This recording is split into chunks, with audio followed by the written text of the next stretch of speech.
Hello guys, welcome to my YouTube channel bro teach. आज अपन series चालू करने वाले हैं क्लास नाइन्थ की।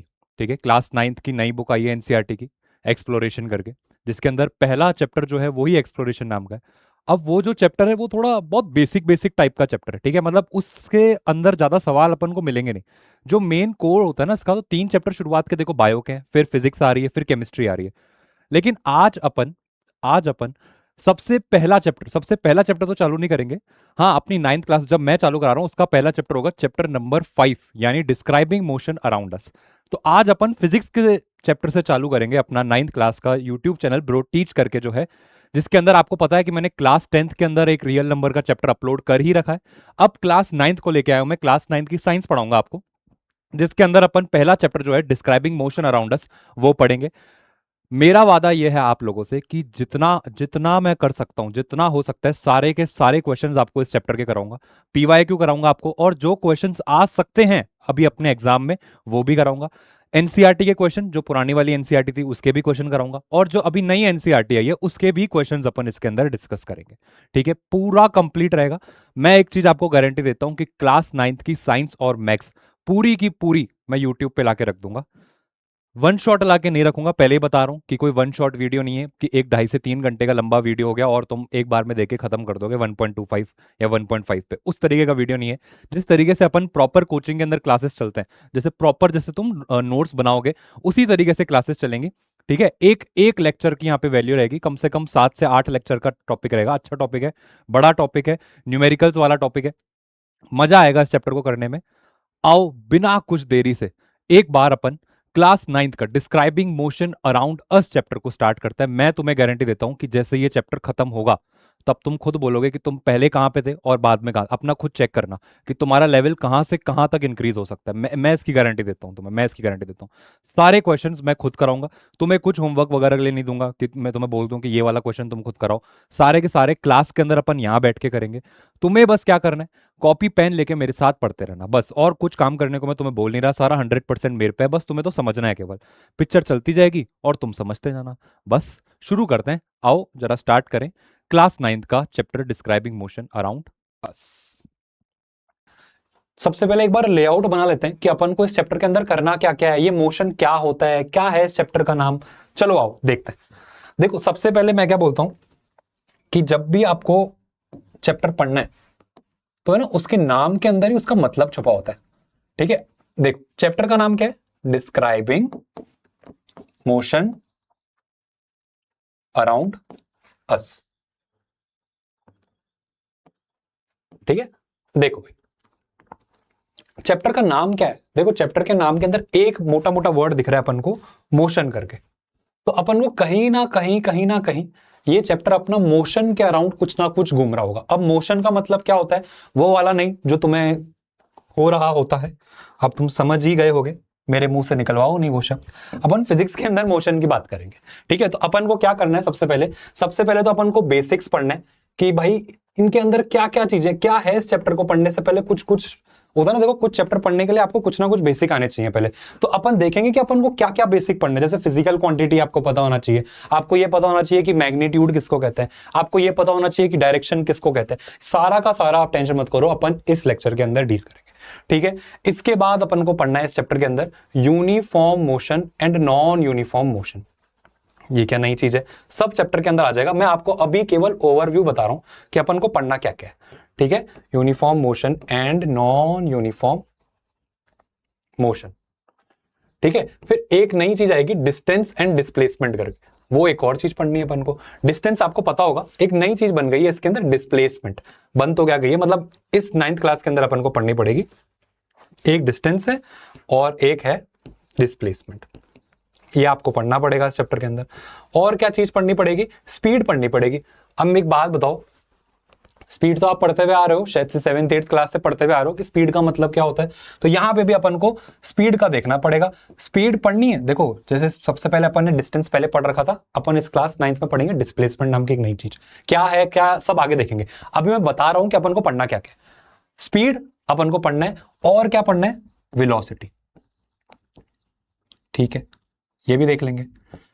फिर एक अपन को पढ़ना है uniform speed, non uniform speed, uniform velocity, non uniform velocity, वो सब पढ़ना है अपन को। और अपन को एक नया चर्च पढ़ना है इसके अंदर, एक्सेलरेशन नाम का। अब ये एक्सेलरेशन क्या है, एक अलग ही चीज है। मेरे हिसाब से तुम लोगों ने ये पहले नहीं पढ़ रखा होगा, पर देखो कुछ कुछ स्कूल में एनसीईआरटी के अलावा बुक भी चलती है 7th 8th में, तो क्या पता उनके अंदर आ गया हो, बट मैं तो यही मानता हूं कि अभी ये नया वर्ड ही है अपने लिए। ठीक है, तो एक्सेलरेशन नाम की एक चीज पढ़नी है। फिर अपन को इस चैप्टर के अंदर पढ़ना है इक्वेशन ऑफ मोशन। क्या पढ़ना है भाई, इक्वेशन ऑफ मोशन, ये एक चीज पढ़नी है अपन को। पढ़ लेंगे, क्या दिक्कत है, पढ़ लेंगे। और लास्ट ग्राफिकल रिप्रेजेंटेशन पढ़ना, बस पूरा चैप्टर इसके अराउंड है बेटा। एक एक कॉन्सेप्ट समझ में आ गया, जितने भी क्वेश्चन है आप सारे के सारे कर जाओगे, जितने भी क्वेश्चन है आप सारे के सारे कर जाओगे। ठीक है, स्टार्ट करें। ये अपन को इस चैप्टर के अंदर पढ़ना है।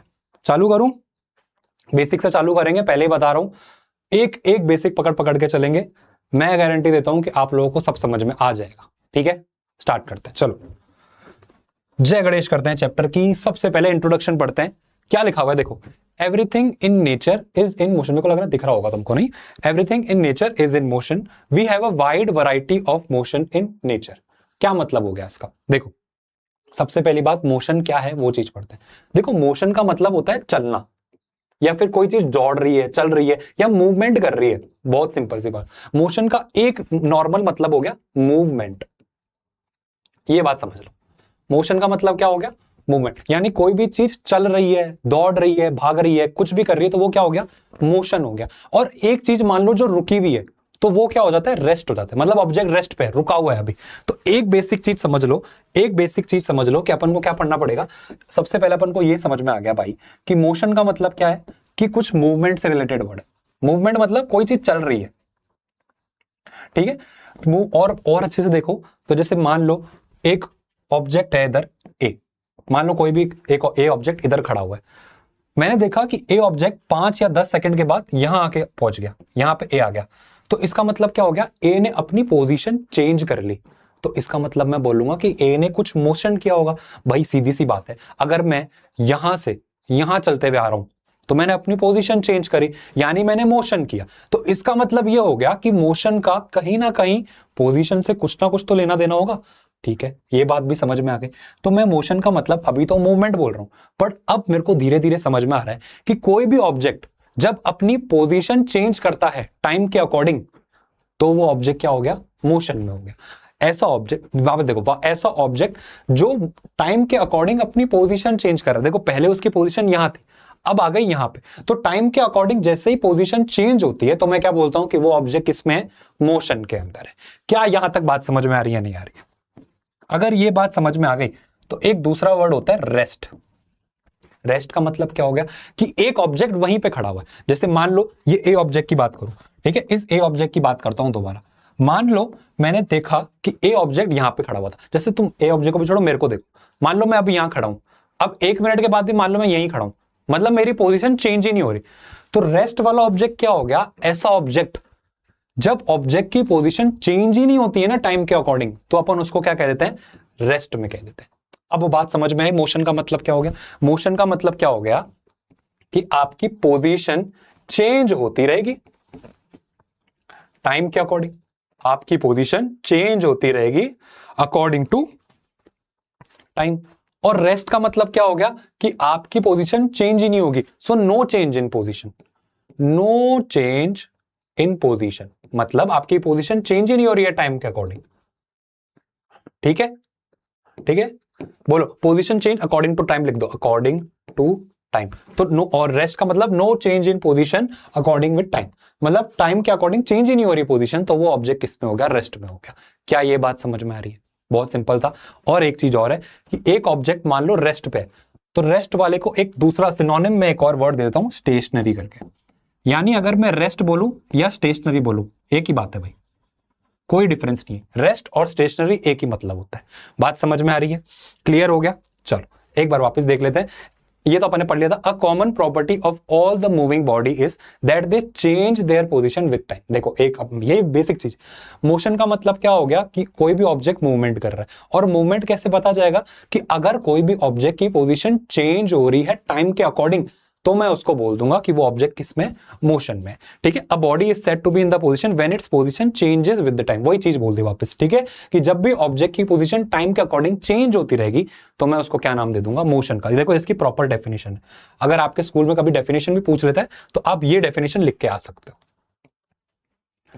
बोलो, बात समझ में आ गई? देखो रियल लाइफ एग्जांपल भी दे रखे हैं कुछ, कि अ ट्रेन रशिंग पास्ट अ स्टेशन। मान लो एक स्टेशन है, उस पे ट्रेन ऐसे भागते हुए जा रही है, तो वो क्या हो गया, मोशन का एग्जांपल हो गया। A leaf drifting down from a tree, यानी मान लो एक पत्ता है जो बिखर के आराम से पेड़ से नीचे गिर गया, तो वो भी क्या कर रहा है, मोशन कर रहा है। You walking to a class every morning, ठीक है, हर सुबह तुम क्लास में आ रहे हो, हालांकि मेरे सामने तो अभी कोई है ही नहीं, तो तुम सब एक तरीके से रेस्ट पे बैठे होगे, आराम से पलंग पे बैठ के देख रहे होगे, या फिर देख ही नहीं रहे हो, क्या पता पहुंचा ही नहीं हो तुम्हारे तक यूट्यूब तक, कुछ भी हो। चलो इसके अंदर क्या, कि अगर तुम मान लो सुबह स्कूल जा रहे हो तो इसका मतलब क्या कर रहे हो, तुम मोशन कर रहे हो। बोलो यहां तक बात समझ में आई? यहां तक बात समझ में आई? मोशन का मतलब क्या था? मोटी मोटी एक ही बात थी कि मोशन का मतलब ये होता है कि पोजीशन चेंज हो रही है टाइम के अकॉर्डिंग। ठीक है, समझ में आ गया? अब एक नई चीज पढ़नी है अपन को, रेफरेंस पॉइंट। क्या पढ़ना है भाई? Reference point. ध्यान से देखो, उसको मतलब समझो क्या होता है। मान लो कि एक ऑब्जेक्ट है ए, कोई भी एक ऑब्जेक्ट है, वो कुछ मतलब मान लो कि कुछ टाइम पे यहां पे खड़ा हुआ था, फिर उसके बाद मैंने देखा कि जैसे टाइम थोड़ा चेंज हुआ तो उसकी पोजीशन यहां पे आगे खड़ी हो गई। तो अब तुम खुद सोचो, मैं यहां बैठ के एक ए ऑब्जेक्ट का मोशन देख रहा हूं, मैं यहां पे ऐसे खड़ा हूं और मैं देख रहा हूं कि यार ए ऑब्जेक्ट पहले यहां था, अब घूम के कहां पे आ गया, यहां आ गया। तो अब रेफरेंस पॉइंट का मतलब देखो, रेफरेंस पॉइंट का मतलब यह होता है कि किसी के रेफरेंस में आप देख रहे हो कि एक ऑब्जेक्ट रेस्ट पे है या मोशन पे। जैसे मान लो तुम हो, तुमको मान लो, अब जैसे मान लो तुम मोशन कर रहे हो, तो देख कौन रहा है तुम्हें, मैं देख रहा हूं ना। तो अगर मान लो मैं तुम्हें देख रहा हूं कि तुम मोशन कर रहे हो, तो मैं क्या हो गया तुम्हारे लिए, एक रेफरेंस पॉइंट हो गया। मतलब मैं ऑब्जर्व कर रहा हूं कि तुम मोशन कर रहे हो या फिर तुम रेस्ट पे हो। तो मोशन कैसे बताओगे तुम, जैसे मान लो तुमको मोशन कर रहे हो, तो किस अकॉर्डिंग बताओगे कि तुम मोशन कर रहे हो? कोई तो एक रेफरेंस पॉइंट होगा ना, कोई तो एक रेफरेंस पॉइंट होगा, इसके अकॉर्डिंग तुम बता पाओगे कि हाँ रेफरेंस पॉइंट ये है, इसके हिसाब से मैं मोशन कर रहा हूं। जैसे मान लो मैं रेफरेंस पॉइंट हूं और मैं देख रहा हूं तुम्हें कि तुम रेस्ट पे हो या मोशन कर रहे हो। मान लो तुम ऐसे पड़े हो बिस्तर पे बैठ के देख रहे हो मोबाइल, तो इसका मतलब क्या हो गया, मेरे अकॉर्डिंग, मैं रेफरेंस पॉइंट के अकॉर्डिंग तुम कहां पे हो, रेस्ट के अंदर हो। मान लो तुमने कॉपी पेन उठाई और तुम्हें अचानक एक जोश आया और तुम बैठ गए कुर्सी में पढ़ने के लिए, तुम मूवमेंट करी तुमने, तो मैं रेफरेंस पॉइंट के अकॉर्डिंग तुम कहां पे हो गए, अब मोशन के अंदर हो गए। ठीक है, अब इसकी डेफिनेशन पढ़ लेते हैं। A body is in rest और motion is defined only when we fix a reference point. क्या बोला मैंने? अगर आपको किसी भी ऑब्जेक्ट का रेस्ट या मोशन बताना है तो आपको रेफरेंस पॉइंट फिक्स करना ही पड़ेगा। और अगर आपको बेसिक से देखो, आपने कार्टेशियन कोऑर्डिनेट पढ़ रखा है, कार्टेशियन कोऑर्डिनेट पढ़ रखा है आपने, अभी आपका मैथ्स का पहला चैप्टर है, पढ़ाई दूंगा मैं, ध्यान से देखना। कार्टेशियन कोऑर्डिनेट क्या होता है? यहां पे आपको पता होगा एक्स एक्सिस है, यहां पे आपको पता होगा माइनस एक्स एक्सिस है, यहां पे आपको पता होगा वाई एक्सिस होती है, यहां पे माइनस वाई होती है। एक ओरिजिन नाम की चीज देखी थी, ओरिजिन कहां पे होता है, सेंटर पे होता है। अब ये ओरिजिन सेंटर पे बैठ के देखता है कि एक ऑब्जेक्ट कहां पे है। जैसे मान लो मैं ऐसे बोल दूं कि एक ऑब्जेक्ट है ना यार 2,4 पोजीशन पे लाया करता है, मान लो एग्जांपल, क्या पता तुम्हें नहीं आ रहा हो, एग्जांपल से बता रहा हूं। मान लो एक ऑब्जेक्ट 2,4 पे लाया करता है, तो बेसिक बता दूं कि ये वाली जो चीज होती है ना, इसको अपन एक्स एक्सिस कहते हैं, और ये वाली चीज है इसको अपन वाई एक्सिस का पॉइंट कहते हैं। ठीक है, एब्सिसा और ऑर्डिनेट कहते हैं। तो अगर मान लो मैं यार, अब तुम खुद सोचो, तुम यहां पे कैसे देख के बताओगे कि 2,4 क्या है, कैसे बताओगे तुम? और अगर मान लो तुम्हें ये भी समझ में नहीं आ रहा, तुम्हें मान लो ये भी चीज समझ नहीं आ रही, तो ये देख लो, मेरे को पता है अभी तुम्हें दिक्कत होगी इसके अंदर, तो ये वाला एग्जांपल देख लो। मान लो कि ये एक पॉइंट है ओ, और यहां पे मान लो मेरा घर बना हुआ है, यहां पे मान लो मेरा घर बना हुआ है, और इस ओ पॉइंट से मेरा जो घर है वो कितना है, 5 मीटर की दूर है। ठीक है, मान लो इधर मैं एक और पॉइंट लेके आता हूं बी नाम का, मान लो मैं एक और पॉइंट लेके आता हूं बी नाम का, और इस बी से जो मेरा घर है वो कितना दूर है भाई, 10 मीटर दूर है। समझो समझो कंडीशन क्या थी, कि ये एक पॉइंट है ओ, और यहां पे एक पॉइंट है मेरा घर, जहां इसको सी मान लेता हूं, सी पॉइंट पे मान लो मेरा घर है। मैंने देखा कि ओ से सी तक मेरे घर की जो डिस्टेंस थी वो क्या थी, 5 मीटर थी। और मान लो एक पॉइंट है बी, बी से लेके सी तक के बीच में मैंने देखा मेरे घर की डिस्टेंस कितनी थी, 10 मीटर थी। तुम जरा बताना मेरा घर फिर कितनी दूर हुआ, 5 मीटर दूर हुआ या 10 मीटर दूर हुआ, बताओ मेरा घर की डिस्टेंस क्या हो गई, 5 मीटर बोले जाऊंगा या 10 मीटर बोला, क्या बोलूंगा मैं? देखो अब यहां पे तुम फंस गए, भाई 5 मीटर दूर भी मेरा घर ही है, 10 मीटर दूर भी मेरा घर है। तो तुम्हें एक रेफरेंस पॉइंट चुनना पड़ेगा ना, एक पॉइंट तो ऐसा चुनोगे ना बैठ के, जहां तुम देख पाओगे कि हाँ ये मेरा रेफरेंस पॉइंट है और इससे मैं अब देख रहा हूं कि मेरा घर कितना दूर है। मान लो मैं इस ओ को अपना रेफरेंस पॉइंट मान लूं, तो अगर मैं इस ओ को अपना रेफरेंस पॉइंट मानूंगा तो मेरा घर की फिर दूरी कितनी होगी, 5 मीटर कहलाई जाएगी। तो फिर वो 10 मीटर कहलाई जाएगी क्या? नहीं भाई, 10 मीटर नहीं कहलाई जाएगी। अगर मैं ओ को रेफरेंस पॉइंट फिक्स कर दूं तो मेरे घर की डिस्टेंस कितनी हो गई, 5 मीटर। और अगर मान लो मैंने ओ को, मेरा मन नहीं किया, मैं ओ को रेफरेंस पॉइंट फिक्स नहीं कर रहा, मान लो मैं बी को रेफरेंस पॉइंट फिक्स कर दूं, तब मेरा घर कितना दूर हो गया, 10 मीटर की दूरी पे पहुंच गया। तब मैं 5 मीटर नहीं बोलूंगा, मैंने रेफरेंस फिक्स कर दिया, तो मेरा घर फिर 10 मीटर की दूरी पे। उसी तरीके से ये कार्टेशियन कोऑर्डिनेट होता है। मान लो ये जो ओ पॉइंट है ना, इसको मैं फिक्स कर देता हूं, यानी ये जो मेरा ओ पॉइंट होता है ना, जिसको तुम ओरिजिन कहते हो, वो एक्चुअली में तुम्हारा रेफरेंस पॉइंट है।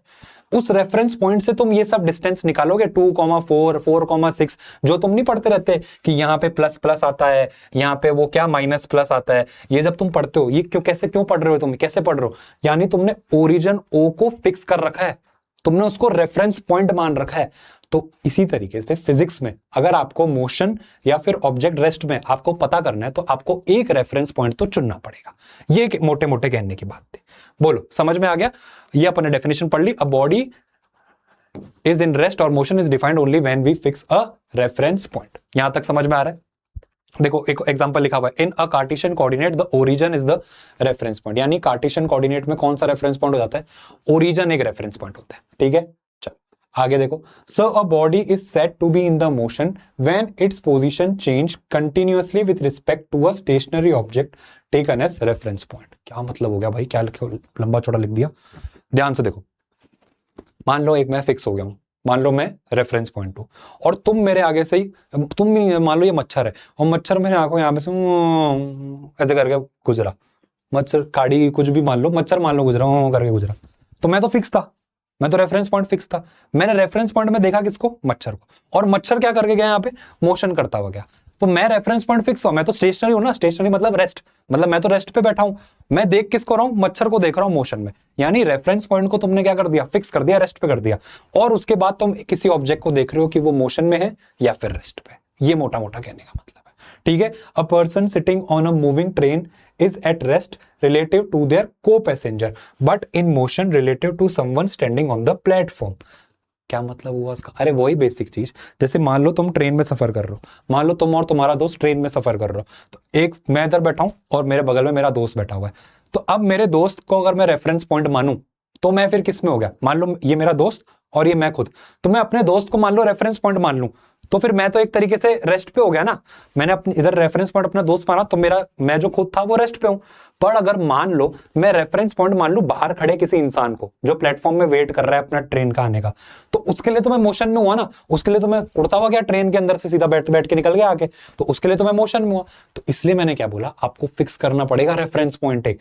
अगर मेरा और मैं दोस्त ऐसे बगल में बैठा हुआ है, तो मेरे दोस्त को तो लग रहा है कि मैं रेस्ट पे हूं, हाँ, तो अगर मैं अपने दोस्त को रेफरेंस पॉइंट लूं तो मैं रेस्ट में बैठा हूं। पर अगर मान लो मैं किसी बाहर किसी एक इंसान को रेफरेंस पॉइंट लूं, तो उसके अकॉर्डिंग तो मैं ट्रेन में बैठ के मोशन कर रहा हूं, तो उसके अकॉर्डिंग तो मैं क्या हो गया, मोशन के अंदर हो गया। तो इसका मतलब ये हो गया कि अगर आप जैसे ही अपना रेफरेंस पॉइंट बदलोगे तो आपका स्टेट भी बदल सकता है। यानी अभी मेरा रेफरेंस पॉइंट मान लो मेरा दोस्त था, तब मेरा स्टेट क्या था, रेस्ट पे था। मान लो जैसे ही मेरा रेफरेंस पॉइंट बदल गया, तब मेरा स्टेट किस पे हो गया, मोशन में हो गया। तो आपको क्या करना पड़ेगा, एक रेफरेंस पॉइंट फिक्स करना पड़ेगा, उस अकॉर्डिंग आपको बताना पड़ेगा कि कोई ऑब्जेक्ट मोशन में है या फिर कोई ऑब्जेक्ट रेस्ट पे है। बोलो बेटा, समझ में आ गया? यहां तक क्लियर हो गया? चलो उसके बाद क्या है, we always need a reference frame to describe motion accurately. यानी अपन को एक रेफरेंस फ्रेम या रेफरेंस पॉइंट ढूंढना ही पड़ेगा। अब एक और चीज क्या लिखी हुई है, in class 9 we have to discuss motion in a straight line and circular motion. देखो मेरी बात ध्यान से सुनना बेटा, एक चीज ध्यान से सुनना। क्लास 9th के अंदर देखो मोशन भी है ना, बहुत टाइप का होता है। एक चीज बताता हूं, जैसे मान लो मोशन कर रहा हूं मैं, जैसे मान लो मैं इधर खड़ा हूं और मैं घूमता फिरता यहां पे आ गया। पहले मेरी पोजीशन यहां थी, अब मेरी पोजीशन यहां हो गई। इसका मतलब मैंने अपनी पोजीशन चेंज कर दी टाइम के अकॉर्डिंग। तो मैं किसके अंदर आ गया, मोशन के अंदर आ गया। अब ये मोशन कैसा दिख रहा है तुम्हें? तुम्हें नहीं दिख रहा ये मोशन एक सीधी लाइन में? तो जब भी मोशन एक स्ट्रेट लाइन के अंदर हो रहा होता है ना, तो उस मोशन को अपन नाम देते हैं किसका, लीनियर मोशन का। लीनियर मोशन का। बोलो, बात समझ में आ गई? किसका नाम देते हैं? लीनियर मोशन का नाम देते हैं। मान लो मैं यहां पे था, एक बार के लिए मान लो मैं यहां खड़ा था, अब मैं यहां से ऐसे घूम कर दोबारा इधर आ गया। मान लो मैंने सर्कल कवर कर लिया है, सर्कुलर ट्रैक पे घूम गया, तो ये मोशन कैसा हो गया मेरा? सर्क्यूलर मोशन हो गया। क्या हो गया? सर्क्यूलर मोशन हो गया। ठीक है, बात समझ में आ गई? बात समझ में आ गई? अगर मान लो मैं अपनी पोजीशन अजीबोगरीब तरीके से करूं, जैसे मान लो मैं पहले इधर बैठा हुआ था, ठीक है, एक बार के लिए तो मैं यहां पे गया, पर मेरा मन भरा नहीं, फिर मैं वापस घूम के इधर आ गया और फिर इधर चला गया। यानी ध्यान से देखो, जैसे मान लो मैं इधर खड़ा हूं, मैं आगे गया, फिर पीछे आ गया, फिर आगे गया, फिर पीछे आ गया, फिर आगे गया, फिर पीछे आ गया। जैसे वो पेंडुलम नहीं होता, पेंडुलम वो कैसा होता है? ऐसे ऐसे, देखो ये चलता आएगा ऐसे, इसी पोजीशन में मोशन कर रहा है। देखो इधर ऐसे, फिर इधर आ गया घूम के, फिर इधर गया घूम के, फिर इधर आ गया, फिर इधर गया, फिर इधर। तो इस मोशन को अपन नाम क्या देते हैं? जो मोशन ऐसे टू एंड फ्रो हो रहा होता है ना, इस मोशन को अपन नाम देते हैं किसका? ऑसिलेटरी मोशन का। किसका नाम देते हैं? ऑसिलेटरी मोशन का नाम देते हैं। अपन को क्लास 9th के अंदर केवल ये लीनियर मोशन पढ़ना है और केवल ये सर्कुलर मोशन पढ़ना है। ऑसिलेटरी मोशन आपको अगर पढ़ना है तो आप 11th एंड 12th क्लास के अंदर जाके पढ़ोगे, तब ही जब आप पीसीएम ऑप्ट करोगे। अगर आप कॉमर्स ऑप्ट करोगे तो फिर क्यों ऑसिलेटरी मोशन करोगे? तो 9th क्लास के अंदर अपन को किसकी बात करनी है? अब 9th क्लास के अंदर तुम्हें ऑटोमेटिकली समझ में आना चाहिए कि मैं किसी मोशन की बात कर रहा हूँ, लीनियर मोशन की ही बात कर रहा हूँ या फिर सर्कुलर मोशन। तो मैं क्वेश्चन में मेंशन होगा वो। तो अगर कभी भी क्वेश्चन में ऐसा लिखा हुआ है कि एक बॉडी मोशन कर रही है, तो तुम्हें अपने आप दिमाग लगा देना है कि भाई मैं 9th क्लास में हूं। अगर क्वेश्चन में लिखा हुआ है कि एक बॉडी मोशन कर रही है, तो वो कौन सा मोशन कर रही होगी? लीनियर मोशन ही कर रही होगी, क्योंकि अपनी 9th क्लास में है ही, लीनियर मोशन है और एक सर्कुलर मोशन है। ठीक है, चलें आगे। चलो भाई, अब आते हैं अपन चैप्टर के स्टार्ट पे, scalar quantity and vector quantity. Welcome to class 9 बेटा। अब अपना चैप्टर एक्चुअल में चालू होगा। अभी तो अपन बेसिक पढ़ रहे थे कि पोजीशन चेंज हो रही है तो मोशन हो रहा है, एक रेफरेंस पॉइंट फिक्स कर रहे हैं, कोई एक ही जगह पे खड़ा हुआ है तो अपन उसको रेस्ट में कहते हैं या फिर उसको अपन स्टेशनरी का नाम देते हैं। मेन मजा तो अब आएगा। आओ 9th क्लास पढ़ते हैं। पहला ही टॉपिक है बढ़िया सा, स्केलर क्वांटिटी या फिर वेक्टर क्वांटिटी। क्या चीज होती है आओ समझते हैं, पर उसको समझने के लिए तुम्हें कुछ ना कुछ पहले और समझना पड़ेगा। भाई सबसे पहले एक चीज होती है फिजिकल क्वांटिटी नाम की। किसके नाम की होती है? Physical quantity. देखो भाई, ये फिजिकल क्वांटिटी क्या चीज हो गई? आओ जरा फिजिकल क्वांटिटी का मतलब समझते हैं। जैसे मान लो मैं बाजार में गया और मैं बोला कि यार भाई साहब मेरे को पानी चाहिए। मैंने बोला किसी को मेरे को पानी चाहिए, तो मेरे को बोलेगा कितना वाला चाहिए? बड़ा वाला, बड़ी बोतल चाहिए, छोटी बोतल चाहिए। यानी वो मेरे से पूछेगा कि 1 लीटर की बोतल चाहिए या 150 ml या 350 ml का पानी चाहिए आपको। या मान लो मैं जूस लेने गया, ठीक है ना, कोई भी वो जैसे कार्बोनेटेड ड्रिंक्स होती है वो लेने गया मैं, तो मेरे से क्या पूछेगा? कुछ अमाउंट पूछेगा ना। जैसे मान लो वो मेरे से जूस लेने गया, तो वो मेरे को या तो बोलेगा या तो आप 1 लीटर की बोतल ले रहे हो या फिर आप 350 ml किसकी बोतल लेना चाहते हो आप, बात करेगा। और अगर मान लो, ये तो हो गया अगर मैं जूस लेने जा रहा हूं, ठीक है। अगर मान लो मेरे से मेरा कोई वजन पूछे कि बोला तुम आपका वजन कितना है, तो मैं बोलूंगा कि मेरा वजन कितना है? 75। लीटर बोलूंगा क्या? लीटर थोड़ी बोलूंगा, लीटर में थोड़ी बह रहा हूं मैं। मेरा वजन कितना हो गया? 75 किलोग्राम हो गया। तो ये एक नई यूनिट आ गई। अगर मान लो मैं बोलूं कि आपकी हाइट कितनी है, जरा अपनी हाइट बताओ, तो मैं क्या बोलूंगा कि यार मेरी हाइट मान लो 170 सेंटीमीटर है।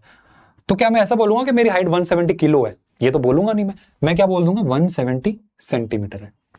तो फिजिकल क्वांटिटी क्या होती है पहले वो समझो बेटा। फिजिकल क्वांटिटी वो हो गई कि ऐसी चीजें, फिजिकल क्वांटिटी मतलब चीज हो गई, ऐसी चीजें जिससे आप किसी चीज को मेजर कर सकते हो। ठीक है, जैसे मान लो अगर मेरे को वॉल्यूम पता करना है किसी चीज का, वॉल्यूम मतलब समझ गए ना कि वॉल्यूम मेरे को पता करना है किसी चीज का, तो मैं कौन सी फिजिकल क्वांटिटी यूज करूंगा? ये लीटर वाली या ये मिलीलीटर वाली। तो ये क्या हो गई? एक फिजिकल क्वांटिटी, वॉल्यूम को मेजर करने के लिए ये फिजिकल क्वांटिटी हो गई।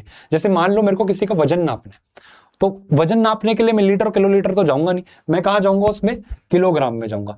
यानी मास, वजन नापना है मेरे को किसी का, तो ये किलो 75, ये किलोग्राम क्या हो गई? एक मेरी मास नापने की एक फिजिकल क्वांटिटी हो गई। उसी तरीके से ये 170 सेंटीमीटर ही है। मान लो ये 170 सेंटीमीटर, यानी मेरे को लेंथ नापनी है किसी की। तो अगर मेरे को लेंथ नापनी है, लेंथ क्या हो गई? एक मेरी फिजिकल क्वांटिटी हो गई। उसको नापोगे किस में तुम? ये सेंटीमीटर के अंदर नापोगे। तो फिजिकल क्वांटिटी समझ में आ गया क्या होता है? जैसे लेंथ एक फिजिकल क्वांटिटी है, किसी चीज की लेंथ हो गई तो वो एक फिजिकल क्वांटिटी। वजन, मास, वो एक फिजिकल क्वांटिटी हो गई। लेंथ जो फिजिकल क्वांटिटी है वो आप किस में नाप रहे हो? वो आप सेंटीमीटर, मीटर, इस किलोमीटर, इसके अंदर नापोगे। मास एक फिजिकल क्वांटिटी होगी, वो आप किस में नापोगे? किलोग्राम में नापोगे, ग्राम में नापोगे, ठीक है। उसी तरीके से वॉल्यूम, वो भी एक क्या हो गई? फिजिकल क्वांटिटी हो गई, वो आप किस पे नापोगे? लीटर में नापोगे, मिलीलीटर पे नापोगे। अगर मान लो एक क्वांटिटी है प्रेशर, प्रेशर नापना है आपको किसी का, तो जैसे तो वो किस में नापोगे? जैसे एटीएम होता है, बार, एक अलग अलग चीज हो गई। तो ये सब क्या होती है? ये फिजिकल क्वांटिटीज होती है बेटा। बात समझ में आ गया क्या होता है फिजिकल क्वांटिटी? जैसे मोटा मोटा बोलूं ना मैं, तो जैसे लेंथ, ठीक है, मास, ये सब क्या है आपकी? ये सब क्या है आपकी? ये सब आपकी फिजिकल क्वांटिटी है। ये सब क्या है आपकी? फिजिकल क्वांटिटी है। क्लियर? समझ में आ गया? चलो आगे बढ़ते हैं। जैसे मान लो अब मैं एक अपनी फिजिकल क्वांटिटी लेता हूं लेंथ नाम की, ठीक है। मान लो मैं लेंथ नाप रहा हूं किसी की, तो अब तुम्हें पता है कि अगर तुम किसी की भी लंबाई वगैरह नापोगे तो तुम किस में नापोगे? या तो तुम मीटर में नापोगे, या फिर तुम सेंटीमीटर में नापोगे, या फिर तुम किलोमीटर में नापोगे, इसी में नापोगे। और भी बहुत सारी यूनिट होती है, पर मीटर के अंदर ही नापोगे ना कुल मिला के। तो लेंथ आप नापोगे मीटर, सेंटीमीटर और इसके अंदर। जैसे मान लो मैं किसी की भी लेंथ निकालने बैठा, तो मेरी लेंथ आई मान लो 10 मीटर करके। मान लो मैं कोई भी ऑब्जेक्ट की लेंथ निकालने बैठा, तो मान लो मेरी 10 मीटर एक लेंथ आ गई। लेंथ मेरी क्या हो गई बेटा? Physical quantity. लेंथ मेरी क्या हो गई? एक फिजिकल क्वांटिटी। अब जो मैंने ये 10 मीटर लिखा है ना, 10 मीटर, ये क्या होता है मेरा? ध्यान से देखो, इसको मैं बोलता हूं क्या? मैग्नीट्यूड। क्या बोलता हूं? मैग्नीट्यूड। सर ये क्या है? वापस समझाना एक बार। हाँ बिल्कुल समझाते हैं। देखो जैसे मान लो मैं कोई भी एक फिजिकल क्वांटिटी लेता हूं, जैसे मान लो मैं मास लेता हूं। मास, मैं अपना वजन नापने बैठा, मेरा वजन आया बेटा 75 kg। तो इसके अंदर मेरी फिजिकल क्वांटिटी तो क्या हो गई? मेरा वजन, मास, मास एक फिजिकल क्वांटिटी है। 75 kg क्या है? अब ये जो मैंने 75 kg लिखा ना, ये क्या होता है? एक मैग्नीट्यूड होता है। अब ये मैग्नीट्यूड कैसे बना होता है? ध्यान से देखो, देखो इसके अंदर तुम्हें एक ये दिख रहा होगा 75। क्या दिख रहा है? 75। 75 तो क्या है? एक नंबर है। 75 क्या है? एक नंबर है, ठीक है। उसके बाद एक ये नई चीज दिख रही होगी, और ये एक चीज और दिख रही होगी, किलोग्राम। ये किलोग्राम क्या है? किलोग्राम एक यूनिट है। किलोग्राम क्या है? एक यूनिट है। तो जब भी कोई नंबर और यूनिट एक साथ मिल जाती हैं, तो वो क्या बना देती हैं? एक नई चीज, उसको नाम देते हैं अपन क्या? मैग्नीट्यूड का। जैसे मान लो अब मैं कोई नंबर लिख रहा हूं 20, तो अब इसका क्या सिग्निफिकेंस है? कोई सिग्निफिकेंस नहीं है। 20 क्या करूं? 20 का मैं कुछ तो बोलूंगा ना, 20 क्या, 20 क्या। अगर मान लो मैं 20 मीटर बोल रहा हूं, तो हाँ अब ये कुछ समझ में आ रही है कि बात, हाँ भाई कोई लेंथ नापी जा रही है, अब समझ में आ गया। तो जिसके अंदर ये 20 मेरा क्या हो गया? नंबर हो गया। मीटर को क्या बोलता हूं मैं? मीटर एक यूनिट हो गई। और ये कलेक्टिव वर्ड क्या बन जाता है? मैग्नीट्यूड बन जाता है। बोलो बेटा, बात समझ में आई? फिजिकल क्वांटिटी क्या थी, मैग्नीट्यूड क्या था, नंबर क्या था, यूनिट क्या था? समझ में आ गया? ये फिजिक्स है, ठीक है, ये फिजिक्स है। आराम से देखेंगे कितना क्या, बहुत प्यारी प्यारी चीजें हैं, बहुत बेसिक समझ में भी आ रही है तुम लोगों को, ठीक है। आओ जरा आप पीपीटी पे आते हैं। देखो मैग्नीट्यूड क्या कह रहे हैं? Numerical value with unit. जैसे मान लो इसमें वैल्यू लिखी हुई है 5 मीटर, मान लो इसके अंदर लिख रखा है 5 मीटर, तो ये 5 मीटर क्या बन गया बेटा? पूरा एक मैग्नीट्यूड बन गया। मान लो लिखा हुआ है 4 लीटर, 4 लीटर क्या बन गया? पूरा एक मैग्नीट्यूड बन गया। बात समझ में आ गई? क्लियर हो गया? उसके बाद अब एक नई चीज देखते हैं, फिजिकल क्वांटिटी। फिजिकल क्वांटिटी क्या है? Those quantities which can be measured and expressed by a numerical value along with unit. जैसे मान लो लेंथ, लेंथ क्या थी? एक फिजिकल क्वांटिटी। भाई फिजिकल क्वांटिटी वो है एक चीज जिसको आप, जिसमें आप मैग्नीट्यूड यूज कर रहे हो, ठीक है। लिखा हुआ है ना, the quantities which can be measured, यानी ऐसी क्वांटिटी जिसको तुम नाप सकते हो बैठ के, and expressed by numerical value along with unit. तो फिजिकल क्वांटिटी तो इतना ही समझो कि ऐसी चीजें जिनको तुम नाप सकते हो। और फिजिकल क्वांटिटी क्या हो गई? जैसे मान लो लेंथ हो गई एक फिजिकल क्वांटिटी, मास हो गया एक फिजिकल क्वांटिटी, वॉल्यूम हो गई एक फिजिकल क्वांटिटी, ठीक है। टेम्परेचर हो गई एक फिजिकल क्वांटिटी। जैसे टेम्परेचर नापना है 20 डिग्री सेल्सियस है, तो टेम्परेचर क्या हो गया? एक फिजिकल क्वांटिटी हो गई, ठीक है। तो ये फिजिकल क्वांटिटी समझ में आ गया, मैग्नीट्यूड समझ में आ गया। अब आओ स्केलर क्वांटिटी क्या होती है। अब आओ बेटा कि ये स्केलर क्वांटिटी क्या है। चलो स्केलर क्वांटिटी देखते हैं कि स्केलर क्वांटिटी का मतलब क्या होता है। देखो आओ जरा स्केलर क्वांटिटी का मतलब देखते हैं। चलो भाई स्केलर क्वांटिटी ऐसी फिजिक, देखो सबसे पहली बात, स्केलर क्वांटिटी फिजिकल क्वांटिटी के अंदर ही आती है, ठीक है। फिजिकल क्वांटिटी के बच्चे हैं ये। तो स्केलर क्वांटिटी एक ऐसी फिजिकल क्वांटिटी होती है जिसके अंदर केवल मैग्नीट्यूड ही होता है। क्या बोला मैंने? स्केलर क्वांटिटी एक ऐसी फिजिकल क्वांटिटी होती है जिसके अंदर केवल मैग्नीट्यूड होता है। यानी मान लो मैं किसी का लेंथ नापी, मान लो मैं लेंथ नाप के आया किसी की, तो मेरी लेंथ आई 160 सेंटीमीटर। क्या आई? 160 सेंटीमीटर। तो बेटा ये जो मेरा 160 सेंटीमीटर है ना, इसको अपन मैग्नीट्यूड तो बोलते ही हैं, इसको अपन और क्या बोलेंगे? Scalar quantity. स्केलर क्वांटिटी मतलब ये होता है कि केवल मैग्नीट्यूड होता है ना, उसका मतलब वो एक स्केलर क्वांटिटी की बात कर। यानी मान लो मास, वजन, मास बोल रहा हूं मैं किसी को, तो मास मेरा मान लो 75 केजी है, तो 75 केजी क्या बन गई एक बेटा? 75 केजी तो वैसे मैग्नीट्यूड हो गया, तो मास क्या बन गई मेरी? एक स्केलर क्वांटिटी बन गई। ठीक है, उसमें भी देखो, अगर ये 160 सेंटीमीटर तो तुम्हारा मैग्नीट्यूड हो गया, 160 सेंटीमीटर तुम्हारा मैग्नीट्यूड हो गया। जो ये लेंथ बन गई ना, ये लेंथ क्या बन गई तुम्हारी? एक स्केलर क्वांटिटी बन गई। ठीक है, तो ऐसी फिजिकल क्वांटिटी जो केवल मैग्नीट्यूड ही बताती है, वो कौन सी हो गई? स्केलर क्वांटिटी हो गई। जैसे लेंथ, मास, मान लो एक टेम्परेचर एक फिजिकल क्वांटिटी और होती है। ठीक है, टेम्परेचर एक फिजिकल क्वांटिटी और होती है। मान लो रूम टेम्परेचर, तुम्हें पता होगा रूम टेम्परेचर 25 डिग्री सेल्सियस होता है। ठीक है, तो मान लो एक रूम का टेम्परेचर है 25 डिग्री सेल्सियस। ठीक है, अब इसके अंदर ये क्या है? ये वाला पार्ट क्या है? इसको अपन मैग्नीट्यूड कहते हैं। इसको अपन क्या कहते हैं भाई? मैग्नीट्यूड का मतलब क्या? कि नंबर हो साथ में यूनिट हो, तो ये सब क्या हो गया? मैग्नीट्यूड। और ऐसी क्वांटिटी जिसके अंदर केवल मैग्नीट्यूड ही हो, तो उस क्वांटिटी को अपन क्या नाम देंगे? स्केलर क्वांटिटी का नाम। बोलो, बात समझ में आ गई? स्केलर क्वांटिटी क्या थी? मैंने शायद से ये हल्का सा तुम होगा ना, मिस हो गया होगा कि 160 सेंटीमीटर ये एक स्केलर क्वांटिटी नहीं हुई। स्केलर ये तो मैग्नीट्यूड हो गया बेटा, ये मैग्नीट्यूड हो गया। जो ये क्वांटिटी होती है ना, ये होती है स्केलर। ठीक है, तो ऐसी क्वांटिटी जो केवल मैग्नीट्यूड ही बताती है, उसको अपन क्या नाम देते हैं? स्केलर क्वांटिटी का नाम दे देते हैं। बोलो बेटा, समझ में आ गया? ठीक है, स्केलर क्वांटिटी क्या है? Those physical quantity which have only magnitude are called scalar quantity. ठीक है, आर कॉल्ड स्केलर क्वांटिटी। ठीक है, चलो समझ में आ गया? स्केलर क्वांटिटी एक बार वापस लिख देता हूं मैं। Scalar quantity, scalar quantity. ठीक है, स्केलर क्वांटिटी क्या है? फिजिकल क्वांटिटीज ही होती हैं ये। ठीक है, क्या लिखोगे इसके अंदर? These are physical quantities, these are physical quantities, these are physical quantities which have magnitude only, which have magnitude only। ठीक है, एग्जाम्पल क्या दोगे इसका? देखो एग्जाम्पल क्या दोगे? जैसे मान लो डिस्टेंस, एग्जाम्पल हो गया डिस्टेंस। भाई मेरे को मान लो किसी का डिस्टेंस नापना है, जैसे मान लो मेरे को जयपुर से अजमेर का डिस्टेंस नापना है, तो जयपुर से अजमेर का डिस्टेंस होता है 130 किलोमीटर। तो ये 130 किलोमीटर मतलब क्या? ये केवल मैग्नीट्यूड की बात कर रहा है। 130 नंबर होगा, किलोमीटर यूनिट हो गई, नंबर और यूनिट मिलकर मैग्नीट्यूड बना देते हैं। तो डिस्टेंस क्या हो गया तुम्हारा? एक स्केलर क्वांटिटी हो गई। उसी तरीके से स्पीड, जैसे मान लो जयपुर से अजमेर जाते वक्त मैंने गाड़ी चलाई 80 की स्पीड से, 80 किलोमीटर पर आवर, तो 80 किलोमीटर पर आवर केवल मैग्नीट्यूड है, तो स्पीड क्या हो गई मेरी? एक स्केलर क्वांटिटी हो गई। डिस्टेंस क्या हो गया मेरा? एक स्केलर क्वांटिटी हो गया।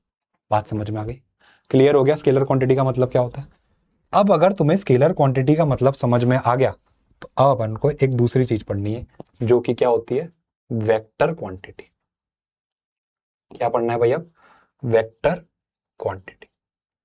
और वेक्टर क्वांटिटी क्या होती है? चलो आओ देखते हैं, चलो आओ वेक्टर क्वांटिटी को देखते हैं।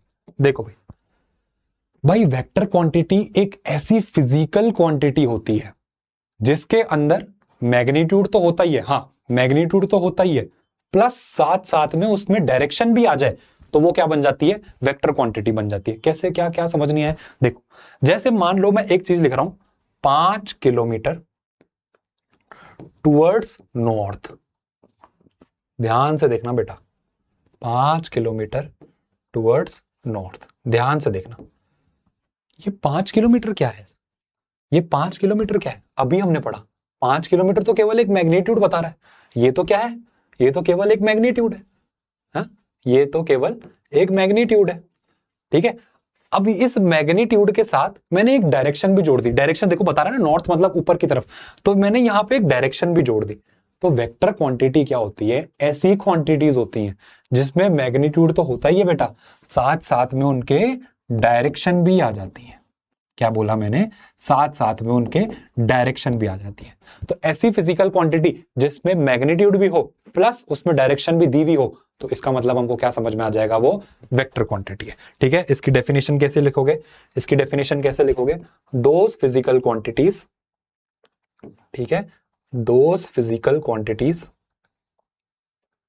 Those physical quantity which have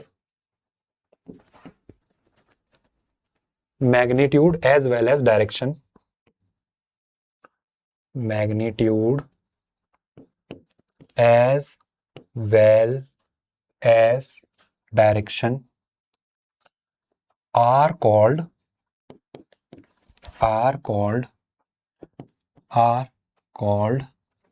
vector quantity, are called vector quantity.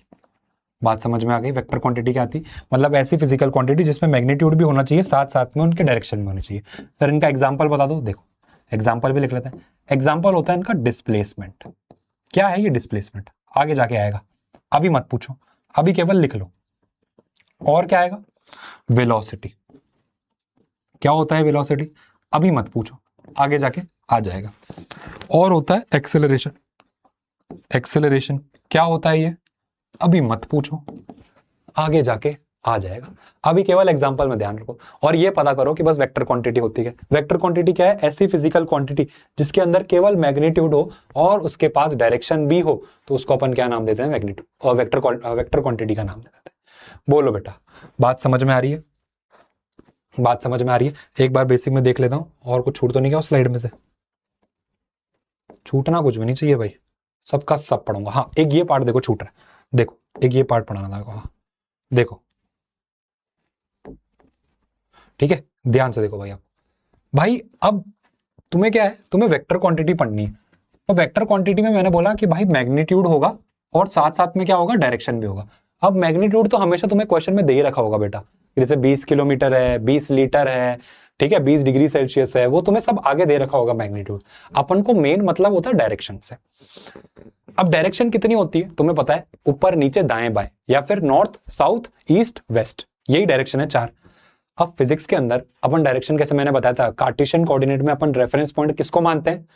Origin को मानते हैं। तो उसी तरीके से फिजिक्स में भी अपने जितने भी क्वेश्चन पढ़ने वाले हैं उसके अंदर तुम्हें ओरिजिन को क्या लेना पड़ेगा बेटा? रेफरेंस पॉइंट लेना पड़ेगा। ओरिजिन को तुम्हें क्या लेना पड़ेगा? रेफरेंस पॉइंट लेना पड़ेगा। ये देखो, ये वही चीज आ गई बेसिक। तुम लग रहा होगा तुम्हें कि है ना, पहले की बोर हो रहा होगा कि क्या है ये रेफरेंस पॉइंट क्या है, पर देखो अब तुम्हें क्लियर होगा कि यहाँ पे अपन को रेफरेंस पॉइंट फिक्स करना पड़ेगा। तो यहाँ पे रेफरेंस पॉइंट क्या है? मेरा ओरिजिन रेफरेंस पॉइंट है। ठीक है, अब देखो मेरी बात, ये वाली एक्सिस कौन सी होती है तुम्हें पता है? एक्स। ये वाली कौन सी होती है? Minus X. ये ऊपर वाली कौन सी होती है? Plus Y. नीचे वाली कौन सी होती है? Minus Y. अब फिजिक्स के अंदर अपन को डायरेक्शन कैसे देखनी होती है ना, वो ध्यान से देखो। जैसे मान लो मेरे को कोई भी क्वांटिटी दे रखी है, जैसे मान लो 20 किलोमीटर, ठीक है, मान लो मेरे को कोई भी क्वांटिटी दे रखी है 20 किलोमीटर। अब 20 किलोमीटर तो क्या हो गया बेटा? केवल मैग्नीट्यूड हो गया। अब वो डायरेक्शन तुम्हें कैसे देगा? डायरेक्शन या तो तुम्हें देगा ऊपर की तरफ। तो ऊपर की तरफ डायरेक्शन कौन सी है? देखो ये रेफरेंस तुम्हारा ये है, तो ऊपर की तरफ चलोगे तो ये।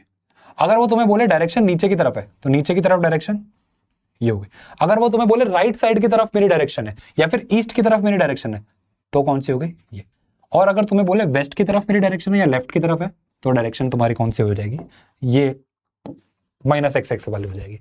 अब अगर मान लो कोई भी ऐसी क्वांटिटी जिसका डायरेक्शन ऊपर की तरफ है, तो उसका साइन हमेशा तुम्हें पॉजिटिव लेना पड़ेगा, क्योंकि प्लस वाई के अंदर आ रहा है ना। कोई भी ऐसी फिजिकल क्वांटिटी जिसके अंदर वो तुम्हें बोले कि डायरेक्शन नीचे की तरफ है, तो तुम्हें उसका साइन क्या लेना पड़ेगा? माइनस का लेना पड़ेगा। कोई भी ऐसी फिजिकल क्वांटिटी जिसमें वो तुम्हें बोले कि उसका मैग्नीट्यूड कुछ भी दे रखा हो और उसकी डायरेक्शन ये प्लस एक्सेस में दे रखी हो, तो तुम बोलोगे वो प्लस का साइन है।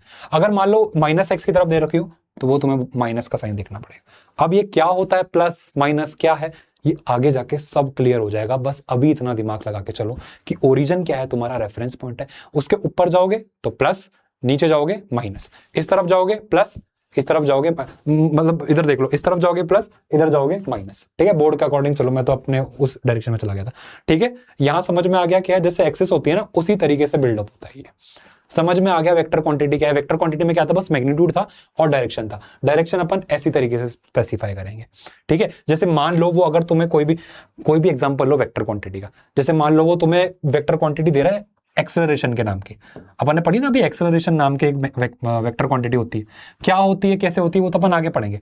मान लो वो तुम्हें बोल रहा है कि मेरा एक्सेलरेशन है ना 9.8 का है, 9.8 मीटर पर सेकंड स्क्वायर। ये अभी कुछ मत समझना, अभी तुम्हें कुछ दिमाग में नहीं आएगा मीटर पर सेकंड स्क्वायर क्या है ये, बस इतना समझो कि तुम्हें क्वेश्चन में दे रखा है कि मेरे को एक्सेलरेशन दे रखा है 9.8 मीटर पर सेकंड स्क्वायर का टुवर्ड्स साउथ, मान लो ऐसे दे रखा है टुवर्ड्स साउथ, ठीक है। तो अब तुम कैसे करोगे इसको ध्यान से देखो, एक्सेलरेशन क्या है, एक वेक्टर क्वांटिटी, और वो कैसे पता चल रही है, देखो ये तो तुम्हें मैग्नीट्यूड दे रखा है 9.8 नंबर मीटर पर सेकंड स्क्वायर उसकी यूनिट, तो ये तो तुम्हें मैग्नीट्यूड दे दिया, साथ में इसने तुम्हें डायरेक्शन भी बता दी टुवर्ड्स साउथ।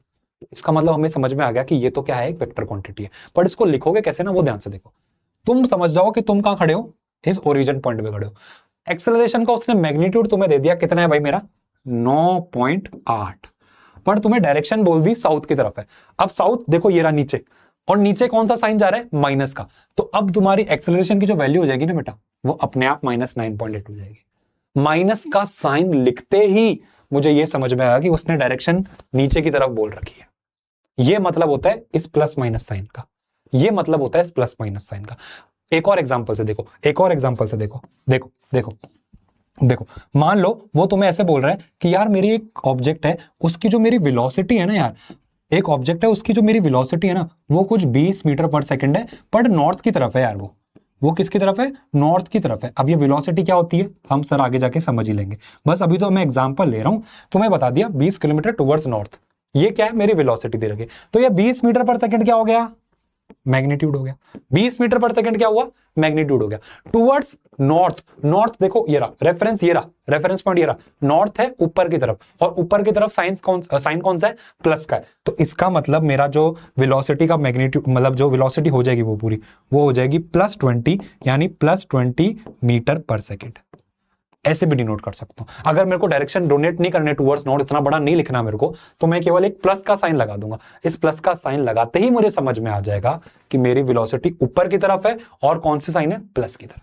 मान लो अगर उसने मेरे को बोला कि मेरी वेलोसिटी 20 मीटर पर सेकेंड टुवर्ड्स ईस्ट है, तो अब तुम पता करो ईस्ट का, देखो ईस्ट ये होता है, वेस्ट वो होता है, ईस्ट ये होता है। तो मान लो 20 मीटर पर सेकेंड टुवर्ड ईस्ट लिख के दे दिया तुम्हें, 20 मीटर पर सेकेंड टुवर्ड्स ईस्ट लिख के दे दिया उसने तुम्हें, तो तुम उसको और कैसा लिख सकते हो, 20 मीटर पर सेकंड, तो उसका क्या हो गया, मैग्नीट्यूड हो गया। ईस्ट पे साइन कौन सा आता है, प्लस का आता है, तो ये +20 मीटर पर सेकंड। ये मतलब होता है भाई, ये मतलब होता है तुम्हारा किसका, वेक्टर क्वांटिटी का। ये समझ में आया डायरेक्शन वाला, ये बहुत काम का है, पूरी फिजिक्स के अंदर यही चलता जाएगा। तुम्हें पता होना चाहिए कि ओरिजिन मतलब रेफरेंस, उसके ऊपर प्लस, उसके नीचे माइनस, प्लस माइनस, ये बात तुम्हें पता होनी चाहिए। क्लियर है क्या बेटा? अगर क्लियर है तो आ जाओ अपन नेक्स्ट टॉपिक पढ़ते हैं भाई, डिस्टेंस वर्सेस डिस्प्लेसमेंट। क्या होता है भाई डिस्टेंस, क्या होता है डिस्प्लेसमेंट, आओ जरा डिस्टेंस और डिस्प्लेसमेंट को पढ़ते हैं। देखो इसका ना मैं एक तरीके से वो बना देता हूं, क्या कहते हैं वो होता है ना ये वर्सेस वाला चार्ट, वो बना लेता हूं, तो उससे तो और क्लियर हो जाएगा कि डिस्टेंस क्या चीज है और डिस्प्लेसमेंट क्या चीज है। आओ जरा डिस्टेंस और डिस्प्लेसमेंट पढ़ते हैं। आओ जरा डिस्टेंस या डिस्प्लेसमेंट पढ़ते हैं यार, ये एक मिनट ना,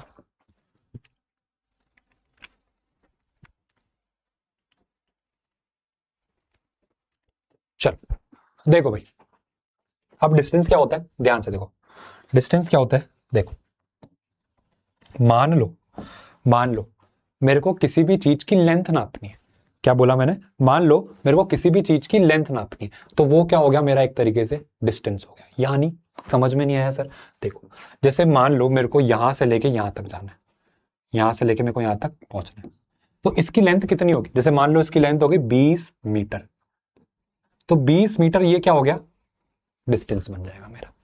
20 मीटर क्या बन गया मेरा, डिस्टेंस हो जाएगा। समझ ही नहीं आया क्या है, क्या कुछ क्लियर ही नहीं हो रहा, धीरे धीरे सब समझ में आएगा, धीरे धीरे सब समझ में आएगा। इतना ये समझ में आ गया कि डिस्टेंस जो होता है ना उसकी यूनिट क्या होती है भाई, मीटर होती है, ये बात हमको समझ में आ गई। और हमने अभी इधर पढ़ रखा था, देखो अभी इधर ये जो स्केलर क्वांटिटी थी उसमें हमने अभी पढ़ रखा था कि ये जो डिस्टेंस है मैंने एक स्केलर क्वांटिटी में लिख रखा था। डिस्टेंस को मैंने किसका एग्जांपल दे रखा था, एक स्केलर क्वांटिटी का एग्जांपल दे रखा था। तो इसका मतलब ये बात तो समझ में आ गई कि डिस्टेंस अगर एक स्केलर क्वांटिटी है, इसका मतलब डिस्टेंस केवल मैग्नीट्यूड की ही बात कर रहा होगा। क्या ये बात समझ में आ गई? अब आओ डिस्प्लेसमेंट में।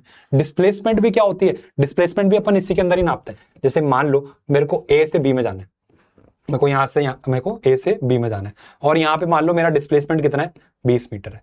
तो ये 20 मीटर क्या हो गया मेरा, 20 मीटर क्या हो गया, ये तो केवल मैग्नीट्यूड हुआ। अब तुम जा रहे हो इस तरफ, मान लो मैं ईस्ट की तरफ जा रहा हूं, ठीक है, तो 20 मीटर टूवर्ड्स ईस्ट। अब ये प्रॉपर क्या बन गया, पूरा एक डिस्प्लेसमेंट बन गया। मैंने बताया था तुम्हें डिस्प्लेसमेंट क्या होती है, एक वेक्टर क्वांटिटी होती है। डिस्प्लेसमेंट एक वेक्टर क्वांटिटी होती है। वेक्टर क्वांटिटी मतलब उसके अंदर कुछ मैग्नीट्यूड भी होगा प्लस उसके अंदर डायरेक्शन भी दी हुई होगी। अभी भी समझ नहीं आया सर, अभी भी समझ नहीं आया, थोड़ा अनक्लियर सा लग रहा है, थोड़ा अच्छे से समझाओ। बोला चलो और बढ़िया तरीके से समझाते हैं। चलो देखो भाई, मान लो मेरा यहाँ पे एक घर है और यहाँ पे मान लो मेरी कोचिंग है। कोचिंग थोड़ी बड़ी है और घर थोड़ा छोटा है,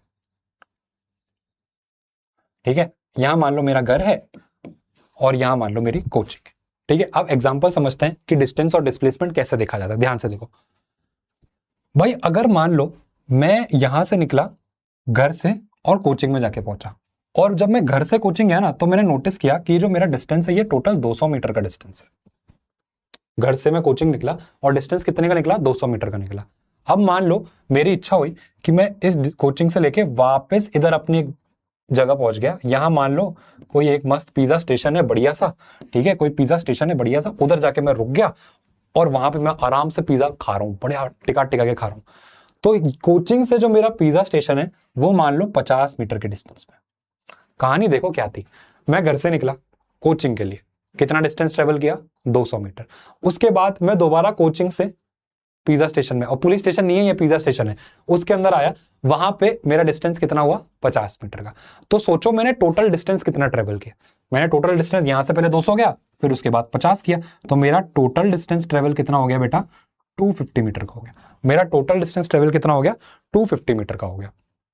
ये तो होता है डिस्टेंस। अब आ जाओ डिस्प्लेसमेंट का मतलब क्या होता है। डिस्प्लेसमेंट का मतलब यह होता है कि आपको सबसे पहले देखनी पड़ेगी कि आपकी इनिशियल पोजीशन क्या है, और दूसरा आपको देखनी पड़ेगी कि आपको फाइनल पोजीशन क्या थी। अब मान लो यहां पे मेरी इनिशियल पोजीशन क्या थी, यहां सबसे पहले तो मैं घर से निकला था, तो ये मेरी क्या थी, इनिशियल पोजीशन। और फाइनल पोजीशन क्या थी, देखो मैं यहां गया फिर उसके बाद इधर आ गया था, तो ये मेरी क्या थी, एक फाइनल पोजीशन थी। तो डिस्प्लेसमेंट ये कहता है कि आप इनिशियल से फाइनल पोजीशन के बीच में सबसे शॉर्टेस्ट डिस्टेंस देखो। अब शॉर्टेस्ट डिस्टेंस क्या, ये भी एक कंफ्यूजिंग वर्ड हो गया, और बेसिक से अपन समझे तो आप इनिशियल डिस्टेंस से लेके फाइनल डिस्टेंस के बीच में एक स्ट्रेट लाइन बना दो। क्या बात हुई है, आप इनिशियल डिस्टेंस से बीच में फाइनल डिस्टेंस के बीच में एक स्ट्रेट लाइन बना दो, यानी जो आपकी इनिशियल पोजीशन थी और जो आपकी फाइनल पोजीशन थी उसके बीच में आप एक स्ट्रेट लाइन बना दो, और वो डिस्टेंस आप मेजर करो वो कितना है। ठीक है, हमने मेजर किया भाई, मेरे को देखो, मेरे को इतनी बात समझ में आ रही कि यहां से लेके पूरा डिस्टेंस 200 मीटर का है, ठीक है, ये पूरा डिस्टेंस 200 मीटर का है, और कोचिंग से ये जो पिज्जा स्टेशन है यहाँ का डिस्टेंस है मेरा 50 मीटर। तो पिज्जा स्टेशन से मेरा घर वाला डिस्टेंस कितना हो जाएगा, इतना तो तुम दिमाग आराम से लगा सकते हो भाई, ये टोटली 200 मीटर है, ये 50 मीटर हो गया, तो ये कितना हो जाएगा, 150 मीटर हो जाएगा, क्योंकि 150 प्लस 50 200 हो गया ना। तो जो मेरा डिस्प्लेसमेंट हो गया ना यहाँ पे, वो हो गया 150 मीटर। भाई ये क्या चीज थी, ये क्या चीज थी, देखो ध्यान से समझो। डिस्टेंस का मतलब क्या होता है कि आप टोटल पाथ कितना चल रहे हो, यानी टोटल पाथ मतलब यहां से मैं घर से गया कोचिंग, और कोचिंग से इधर आ गया, तो मैं घर से यहाँ पे कोचिंग 200 मीटर गया, प्लस कोचिंग से जो पिज्जा स्टेशन है वो 50 मीटर और चला, तो मैंने टोटल पाथ कितना कवर किया, 250 मीटर कवर कर लिया। टोटल पाथ मैंने कितना कवर किया, 250 मीटर कवर कर लिया। डिस्प्लेसमेंट का मतलब क्या होता है कि आप इनिशियल पोजीशन से बीच और फाइनल पोजीशन के बीच एक स्ट्रेट लाइन खींचो। स्ट्रेट लाइन ही सबसे छोटा डिस्टेंस होती है। आप इनिशियल से फाइनल के बीच में एक स्ट्रेट लाइन खींचो और वो डिस्टेंस मेजर करो कितना है। तो ये मेरी इनिशियल पोजीशन थी, ये मेरी फाइनल पोजीशन थी, यहां से बीच में मैंने डिस्टेंस किया, तो वो कितना आया, 150 मीटर आया। तो मेरा डिस्प्लेसमेंट कितना हो गया, 150 मीटर हो गया। अब आओ जरा डेफिनेशन में पढ़ते हैं। देखो डिस्टेंस का मतलब क्या होता है, path length no direction. Distance मैंने पहले बताया, डिस्टेंस एक स्केलर क्वांटिटी है। स्केलर क्वांटिटी है तो उसका मतलब केवल मैग्नीट्यूड है, उसके अंदर डायरेक्शन नहीं है। अब ये कहता है कि आप टोटल पाथ कितना चल रहे हो। जैसे यहाँ पे देखो एक एग्जांपल दे रखा है कि जैसे मान लो ये ए है, एक जगह ओ है और एक जगह मान लो बी है। भाई ये ऑब्जेक्ट ए से ओ गया 4 किलोमीटर और ओ से बी गया 3 किलोमीटर, तो इसने टोटल डिस्टेंस कितना ट्रेवल किया? देखो यहां से लेके जब ये यहां किया तो ये 4 डिस्टेंस ट्रेवल किया, और ओ से लेके बी जब किया तो उसने 3 किया, तो ओवरऑल डिस्टेंस तो इसने 7 किलोमीटर ट्रेवल कर दिया ना। ओवरऑल डिस्टेंस तो इसने 7 किलोमीटर ट्रेवल किया। ये क्या हो जाएगा तुम्हारा? प्रॉपर डिस्टेंस हुआ। ये क्या हुआ? तुम्हारा डिस्टेंस हो गया। और इसी जगह मान लो यही ए ओ बी में अगर ए ये मेरी इनिशियल पोजीशन थी और फाइनल पोजीशन मेरी ये बी, मतलब फाइनल मतलब मैं कहां जाके रुका, तो अगर मैं इनिशियल से फाइनल के बीच में एक स्ट्रेट लाइन खींच दूं तो वो मेरा क्या बन जाएगा? डिस्प्लेसमेंट बन जाएगा। वो मेरा क्या बन जाएगा? एक डिस्प्लेसमेंट बन जाएगा। और इसको अगर तुमको अच्छे एग्जांपल से समझना है ना तो देखो तुम्हें एक बहुत बढ़िया एग्जांपल बताता हूं। देखो देखो और बढ़िया, इस एग्जांपल से तो पक्का समझ में आ जाएगा। देखो मान लो एक ऑब्जेक्ट है इधर ए, मान लो ये है ए, ये पोजीशन मान लो है ओ और ये मान लो है बी। भाई अब ध्यान से देखो, मान लो मैं ए से चला और ओ पे आया, यहां का जो मेरा डिस्टेंस था ना ये था 5, ठीक है? कितना था? या 5 भी नहीं मानो, 4 मानो। ये जो मेरा डिस्टेंस था ये था मान लो 4, और इजी कर लेते हैं। उसके बाद मैं जैसे ही ओ पे पहुंचा, ओ से पहुंचने के बाद मैं गया सीधा बी पे, और बी मेरा जो डिस्टेंस था वो था मान लो मेरा 3, कोई भी यूनिट है, मीटर किलोमीटर तुम्हारी मर्जी, मीटर मान लो इसे, ये मीटर हो गया, ये मीटर हो गया। क्या बोला मैंने? मैं ए से चला ओ पे, ओ से चला बी पे, तो मैंने डिस्टेंस कितना ट्रेवल किया? तो डिस्टेंस तो तुम आराम से निकाल दोगे। ए से ओ 4, ओ से बी 3, यानी डिस्टेंस हो गया तुम्हारा 4 + 3 यानी 7 मीटर के बराबर। डिस्टेंस तुम्हारा कितना हो गया? 7 मीटर के बराबर। ये तो बहुत ईजी है निकालना, मतलब तुम्हें एक तरीके से टोटल रास्ता देखना है तुमने कितना ट्रेवल किया। अब मैंने ट्रेवल ऐसा किया 4 और 3 7, तो मेरा डिस्टेंस कितना बन जाएगा? 7। अब आ जाओ डिस्प्लेसमेंट क्या है? देखो अब डिस्प्लेसमेंट देखो क्या होगा। डिस्प्लेसमेंट देखने के लिए तुम्हें सबसे पहले देखना पड़ेगा कि तुम्हारी इनिशियल पोजीशन कहां थी।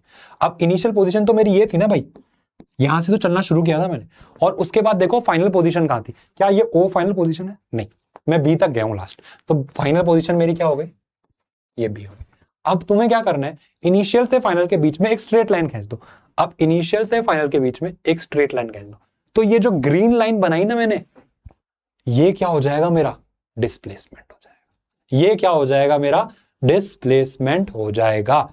अब फंस गए, ये कैसे निकालू भाई? ये 4 मीटर तो दे रखा था, ये 3 मीटर दे रखा था, ये कौन सी नई लाइन खींच दी? इसका तो डिस्टेंस नहीं दे रखा। मैंने बोला थम जाओ, ये एक राइट एंगल ट्रायंगल दे रखा है मेरे को, और राइट एंगल ट्रायंगल यानी यहां पे मेरे को 90 डिग्री दे रखा है, ठीक है? 90 डिग्री के जो सामने वाली साइड होती है उसको अपन हाइपोटेनियस का नाम देते हैं। उसको किसका नाम देते हैं? हाइपोटेनियस का नाम देते हैं। बाकी ये वाली जो साइड हो गई ये परपेंडिकुलर हो गई, और ये वाली जो साइड हो गई ये बेस हो गई। अब हमने एक थ्योरम पढ़ रखी है अपने बचपन में जिसका नाम है पाइथागोरस थ्योरम, और वो थ्योरम क्या कहती है? हाइपोटेनियस का स्क्वायर बराबर होगा सर किसके? परपेंडिकुलर स्क्वायर के प्लस बेस के स्क्वायर से, यही होगा। अब हाइपोटेनियस का स्क्वायर यही तो मेरे को चाहिए, तो h स्क्वायर मेरे को निकालना है, equal to p square, perpendicular ये 3 का स्क्वायर 9 प्लस बेस कितना है 4 का स्क्वायर 16, तो 9 + 16 कर दो तो h स्क्वायर मेरा कितना आ जाएगा? 25 आ जाएगा। पर मेरे को हाइपोटेनियस स्क्वायर थोड़ी चाहिए, मेरे को तो केवल ये सिंगल हाइपोटेनियस चाहिए। तो अगर मेरा h स्क्वायर 25 आ रहा है तो h कितना आ जाएगा? रूट लगा दो उस पर, यहां से स्क्वायर हटा के इधर रूट आ जाता है, तो रूट 25 की वैल्यू कितनी हो जाती है? 5। यानी ये जो मेरा डिस्टेंस निकला ये कितना निकल गया? 5 मीटर निकल गया। अब बात समझ में आई क्या है? ये बात क्लियर हो गई। डिस्टेंस का मतलब क्या है कि तुमने टोटल रास्ता कितना चला, वो क्या होगा? केवल मैग्नीट्यूड होगा और एक स्केलर क्वांटिटी होगी। डिस्प्लेसमेंट का मतलब क्या है कि इनिशियल से फाइनल के बीच में आपको एक स्ट्रेट लाइन खींचनी पड़ेगी। वो जो डिस्टेंस होगा उसको आप किसका नाम दोगे? डिस्प्लेसमेंट का नाम दोगे। अब डिस्प्लेसमेंट क्या होता है? वेक्टर क्वांटिटी होती है, यानी आप डिस्प्लेसमेंट केवल 5 मीटर नहीं बोल सकते, आपको उसके साथ उसकी डायरेक्शन भी स्पेसिफाई करनी पड़ेगी। तो जब मैग्नीट्यूड प्लस डायरेक्शन दोनों मिल जाए तो वो एक वेक्टर क्वांटिटी बनाते हैं, और वेक्टर क्वांटिटी ही डिस्प्लेसमेंट ही एक वेक्टर क्वांटिटी होती है। बात समझ में आ गई? अब समझ में आया डिस्टेंस और डिस्प्लेसमेंट में है क्या फर्क? अब समझ में आया कि नहीं आया? देखो, डिस्टेंस का मतलब पाथ लेंथ यानी टोटल पाथ निकालना है तुम्हें। डिस्प्लेसमेंट का मतलब shortest path with direction. Shortest path का देखो, तुम इतना मत देखो शॉर्टेस्ट पाथ, तुम तो इतना समझो कि इनिशियल पोजीशन और फाइनल पोजीशन के बीच में एक स्ट्रेट लाइन खींच दो, वो जितना भी डिस्टेंस होगा वो तुम्हारा क्या होगा? डिस्प्लेसमेंट के बराबर होगा। आया या नहीं समझ में आया बेटा? डिस्टेंस देखो, डिस्टेंस की डेफिनेशन दे रखी है। डिस्टेंस का मतलब क्या है? The distance travel by a body is the actual length of path covered by a moving body irrespective of direction in which the body travel. Distance का मतलब तुम्हें डायरेक्शन से कोई लेना देना नहीं है, बाहर में गई डायरेक्शन, जहां जाना है वहां जाओ, बस तुम्हें क्या नापना है? टोटल पाथ नापो कितना होता है। क्या बोला मैंने? टोटल पाथ नापो कितना होता है। अब जैसे एग्जाम्पल, हाँ ये एग्जाम्पल तो छोड़ो, डिस्प्लेसमेंट देखो। डिस्प्लेसमेंट मतलब when a body moves from one position to another the shortest distance between the initial and the final position is known as displacement. यानी कि आपका इनिशियल से फाइनल के बीच में सबसे शॉर्टेस्ट रास्ता क्या है? अब जो शॉर्टेस्ट रास्ता होता है ना, वो एक स्ट्रेट लाइन ही होती है। तो एक तरीके से मैं ये भी कह सकता हूं कि इनिशियल से फाइनल पोजीशन के बीच में जो एक स्ट्रेट लाइन तुम खींच रहे हो, उसका डिस्टेंस कितना है? वो तुम्हारा क्या बन जाएगी? डिस्प्लेसमेंट बन जाएगी। और डिस्प्लेसमेंट में मैग्नीट्यूड भी होगा, साथ साथ में डायरेक्शन भी दी हुई होगी। क्या बात समझ में आई या नहीं आई? बोलो, क्या बात समझ में आई या नहीं है? एक बहुत बढ़िया एग्जांपल है, उससे और क्लियर हो जाएगा। मान लो ये एक सर्कल है, मान ही लो ये एक सर्कल है, ठीक है। मान लो मैं यहां से शुरू करता हूं, देखो मान लो मैं यहां एक पॉइंट से शुरू करता हूं, यहां पॉइंट से शुरू करके मान लो मैं इधर आ गया, मैंने यहां से शुरू किया और इधर आ गया, तो मेरी इनिशियल पोजीशन क्या हो गई? सर ये वाली। और फाइनल पोजीशन क्या हो गई? सर ये वाली। मेरे को एक चीज दे रखी है क्वेश्चन के अंदर, मेरे को ये बोल रहा है क्वेश्चन में कि भाई ये सेंटर O है आपका, और ये जो रेडियस है ना आपकी, ये हमने 4 मीटर दे रखी है। जरा बताना कि डिस्टेंस और डिस्प्लेसमेंट कितना है? फंस गए हम। देखो क्या फंस गए? कुछ नहीं है भाई। डिस्टेंस क्या होगा? डिस्टेंस मतलब आप इनिशियल से फाइनल के बीच में अपना टोटल रास्ता कितना चला। अब चलेगा कैसे? ये यहां से चला, यहां से चला, यहां से चला, यहां से चला, और यहां आके रुक गया भाई साहब। तो ये तो उसने क्या किया? डिस्टेंस ट्रेवल किया। ये तो उसने क्या किया? डिस्टेंस ट्रेवल किया। अब ये कैसे निकालूं? ये दे ही नहीं रखा मेरे को, तो निकालो। देखो सर्कल का ये जो बाहर का एरिया होता है ना, एरिया कह रहा हूं सॉरी, सर्कल का ये जो बाहर की लेंथ होती है, इसको अपन क्या नाम देते हैं? पेरीमीटर का नाम देते हैं। क्या नाम देते हैं? पेरीमीटर का नाम देते हैं, या फिर सरकमफेरेंस का नाम देते हैं, या फिर सरकमफेरेंस का नाम देते हैं। तो सर्कल की ये जो बाउंड्री होती है ना, इसको अपन पेरीमीटर कहते हैं। और सर्कल की जो बाउंड्री या फिर पेरीमीटर है, उसका फॉर्मूला बनता है बेटा 2πr के बराबर, जिसका पाई का मतलब क्या होता है तुम्हारा? 22/7। ये पता होगा तुम्हें, ठीक है। तो सर्कल का जो पेरीमीटर होता है वो होता है 2πr, ठीक है। अब मान लो मैं यहां से लेके यहां तक चला, तुम्हें नहीं लग रहा कि मैंने आधा सर्कल ही ट्रेवल किया है? पूरा सर्कल तो ट्रेवल कहां किया है? देखो यहां से लेके यहां आधा सर्कल ही ट्रेवल किया है। अगर पूरे सर्कल का डिस्टेंस 2πr है, तो आधे सर्कल का कितना हो जाएगा? क्या बोला? पूरे सर्कल का डिस्टेंस 2πr है, तो आधे सर्कल का कितना हो जाएगा? डिवाइड बाय 2 कर लो, डिवाइड बाय 2 कर लो, तो ये 2 से 2 गया, πr बच गया। पाई की वैल्यू होती है 22/7 और रेडियस तुम्हें दे रखा है 4, तो ये जितना भी आ गया 22 × 4 हो गया 88/7 मीटर। तो तुम्हारा डिस्टेंस कितना निकल के आ गया बेटा? डिस्टेंस तुम्हारा कितना निकल के आ गया? 88/7 निकल के आया। क्या समझ में आया? नहीं आया? 88/7। डिस्टेंस मतलब क्या? कि तुमने टोटल लेंथ कितना ट्रेवल किया। अब आओ जरा डिस्प्लेसमेंट निकालते हैं। अब आओ जरा डिस्प्लेसमेंट निकालते हैं। डिस्प्लेसमेंट क्या थी? डिस्प्लेसमेंट क्या थी? उसमें मैंने तुम्हें बोल रखा है एक चीज कि इनिशियल पोजीशन और फाइनल पोजीशन के बीच में एक स्ट्रेट लाइन खींच दो। इनिशियल पोजीशन ये रही, फाइनल पोजीशन ये रही, इसके बीच में एक स्ट्रेट लाइन खींच दो। यही क्या बन गया मेरा? डिस्प्लेसमेंट बन गया। यही क्या बन गया मेरा? डिस्प्लेसमेंट बन गया। अब तुम्हें नहीं लग रहा कि मैंने यहाँ पे एक सर्कल का डायमीटर खींच दिया? सर्कल का डायमीटर खींच दिया। सर्कल का रेडियस कितना है? सर्कल का रेडियस अगर 4 है तो डायमीटर कितना हो जाएगा? इंटू 2 कर दो। और अगर नहीं समझ में आ रहा तो तुम्हें पता है कि ये वाला जो डिस्टेंस है, ये वाला जो डिस्टेंस है ये 4 है, और ये वाला जो डिस्टेंस है ये रेडियस, ये भी 4 है। तो ये पूरा डिस्प्लेसमेंट कितना हो गया? 4 + 4 यानी 8 मीटर के बराबर हो गया। 8 मीटर के बराबर होगा। क्या ये बात समझ में आ रही है? क्या ये बात समझ में आई बेटा? डिस्टेंस का मतलब क्या है? कि टोटल लेंथ कितना चल रहा है। डिस्प्लेसमेंट का मतलब क्या है? कि इनिशियल से फाइनल के बीच में एक स्ट्रेट लाइन खींच दो, वो ही क्या बन जाती है? तुम्हारी डिस्प्लेसमेंट बन जाती है। बोलो समझ आया नहीं आई? समझ आया नहीं आया? ठीक है, यही लिखा हुआ है यहाँ पे डिस्टेंस मतलब क्या है कि टोटल पाथ चल रहा है, डिस्प्लेसमेंट मतलब क्या है कि शॉर्टेस्ट पाथ होता है इनिशियल से फाइनल के बीच में, प्लस कुछ डायरेक्शन भी दी हुई होती है उसके अंदर, प्लस कुछ डायरेक्शन भी दे रखी होती है उसके अंदर, ठीक है। अब अगर मान लो कि मैं एक एग्जांपल लेता हूं, मान लो मैं ए पोजीशन से बी पोजीशन पे गया और ये एक स्ट्रेट लाइन ऐसा गया मैं, और ये जो मेरा पूरा डिस्टेंस था ना ये 100 मीटर का था, तो तुम मुझे बता सकते हो कि यहां पे डिस्टेंस क्या हो जाएगा और डिस्प्लेसमेंट क्या हो जाएगा, जरा बताना। यहां पे डिस्टेंस क्या हो जाएगा और डिस्प्लेसमेंट क्या हो जाएगा, जरा बताना। चलो बताते हैं एक बार। भाई अगर मैं ए से बी में गया, क्या बोला मैंने, अगर मैं ए से बी में गया, तो यहाँ देखो मतलब तुम्हें कुछ बता नहीं रहा है कि इधर उधर से जाना है, तुम्हें केवल यही दे रखा है, तो इसका मतलब है कि डिस्टेंस यहां से लेके यहां तक ट्रेवल हुआ होगा, तो डिस्टेंस कितना हो गया, अगर मैं यहां से यहां चला तो टोटल डिस्टेंस ही होता है कितना, 100 मीटर, तो मेरा टोटल डिस्टेंस कितना हो गया, 100 मीटर हो गया। अब जरा डिस्प्लेसमेंट निकालते हैं। डिस्प्लेसमेंट के लिए मैंने तुम्हें क्या बताया था, तुम्हें क्या करना पड़ेगा, इनिशियल पोजीशन और फाइनल पोजीशन बतानी पड़ेगी। अब इनिशियल पोजीशन मेरी ये, यहां से मैं स्टार्ट कर रहा हूं, फाइनल पोजीशन मेरी ये रही, इनिशियल से फाइनल के बीच में एक स्ट्रेट लाइन खींच दो। अरे भाई ये स्ट्रेट लाइन यही तो खिंची हुई है, तो डिस्प्लेसमेंट भी मेरा कितना हो जाएगा, डिस्प्लेसमेंट भी मेरा 100 मीटर नहीं हो जाएगा क्या, ये स्ट्रेट लाइन ये इनिशियल से फाइनल के बीच में, तो क्या मेरा डिस्प्लेसमेंट भी 100 मीटर के बराबर नहीं हो जाएगा। हाँ, तो ये तो डिस्टेंस और डिस्प्लेसमेंट इक्वल आ गए। अब समझो बात ध्यान से, जब भी ऑब्जेक्ट सीधा चल रहा होगा, या फिर जब भी ऑब्जेक्ट स्ट्रेट लाइन में मूव कर रहा होगा, या फिर जब भी ऑब्जेक्ट लीनियर मोशन कर रहा होगा, यानी जब भी ऑब्जेक्ट ऐसा स्ट्रेट लाइन में चल रहा होगा, तब मेरा डिस्टेंस किसके इक्वल आ जाएगा, डिस्प्लेसमेंट के इक्वल आ जाएगा। क्या बात समझ में आ रही है कि नहीं आ रही है, बताओ बेटा। कि जब भी मेरा लीनियर मोशन हो रहा है या फिर जब भी ऑब्जेक्ट मेरा स्ट्रेट लाइन में चल रहा है, तब मेरा डिस्टेंस डिस्प्लेसमेंट के बराबर आ जाएगा। बोलो समझ में आया या नहीं आया। जब भी ऑब्जेक्ट ऐसा स्ट्रेट लाइन में चल रहा है तो मेरा डिस्टेंस भी इक्वल है, डिस्प्लेसमेंट भी इक्वल है। तो मैं ये तो समझ में आ गया कि हाँ, ऐसा नहीं है कि डिस्टेंस और डिस्प्लेसमेंट हमेशा अनइक्वल होते हैं, कभी कभी डिस्टेंस और डिस्प्लेसमेंट इक्वल भी तो हो जाते हैं।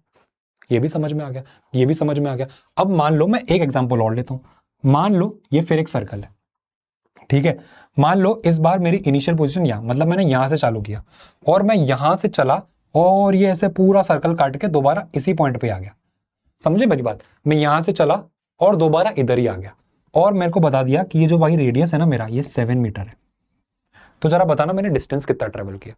डिस्टेंस मतलब कि मैं पूरा ऐसे चलाऊं, अरे यार मैं पूरा ऐसे चलाऊं, ये मैंने पूरा पाथ कवर किया, तो डिस्टेंस मेरा क्या हो जाएगा, मैंने बताया था सर्कल का सरकमफ्रेंस किससे नापा जाएगा, 2 पाई आर से। यहां पे मैं पूरा सर्कल ही काट रहा हूं तो मेरा सरकमफ्रेंस भी 2 पाई आर ही रहेगा।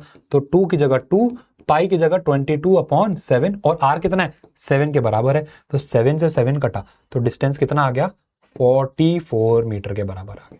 तो मैंने यहां से डिस्टेंस कितना ट्रेवल किया है, ये मैंने डिस्टेंस कितना ट्रेवल किया बेटा, 44 किया है नहीं किया, समझ में आया। ये डिस्टेंस कितना ट्रेवल हो गया मेरा, पूरा 44 मीटर ट्रेवल हो गया।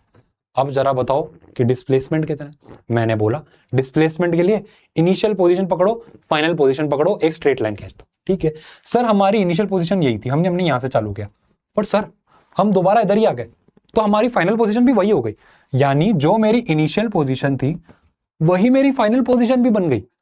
तो मैं स्ट्रेट लाइन खींचू कैसे, इनिशियल और फाइनल एक दूसरे के ऊपर ही बैठे हैं, तो मैं कहां से स्ट्रेट लाइन खींचूं, मैं खींच ही नहीं पाऊंगा।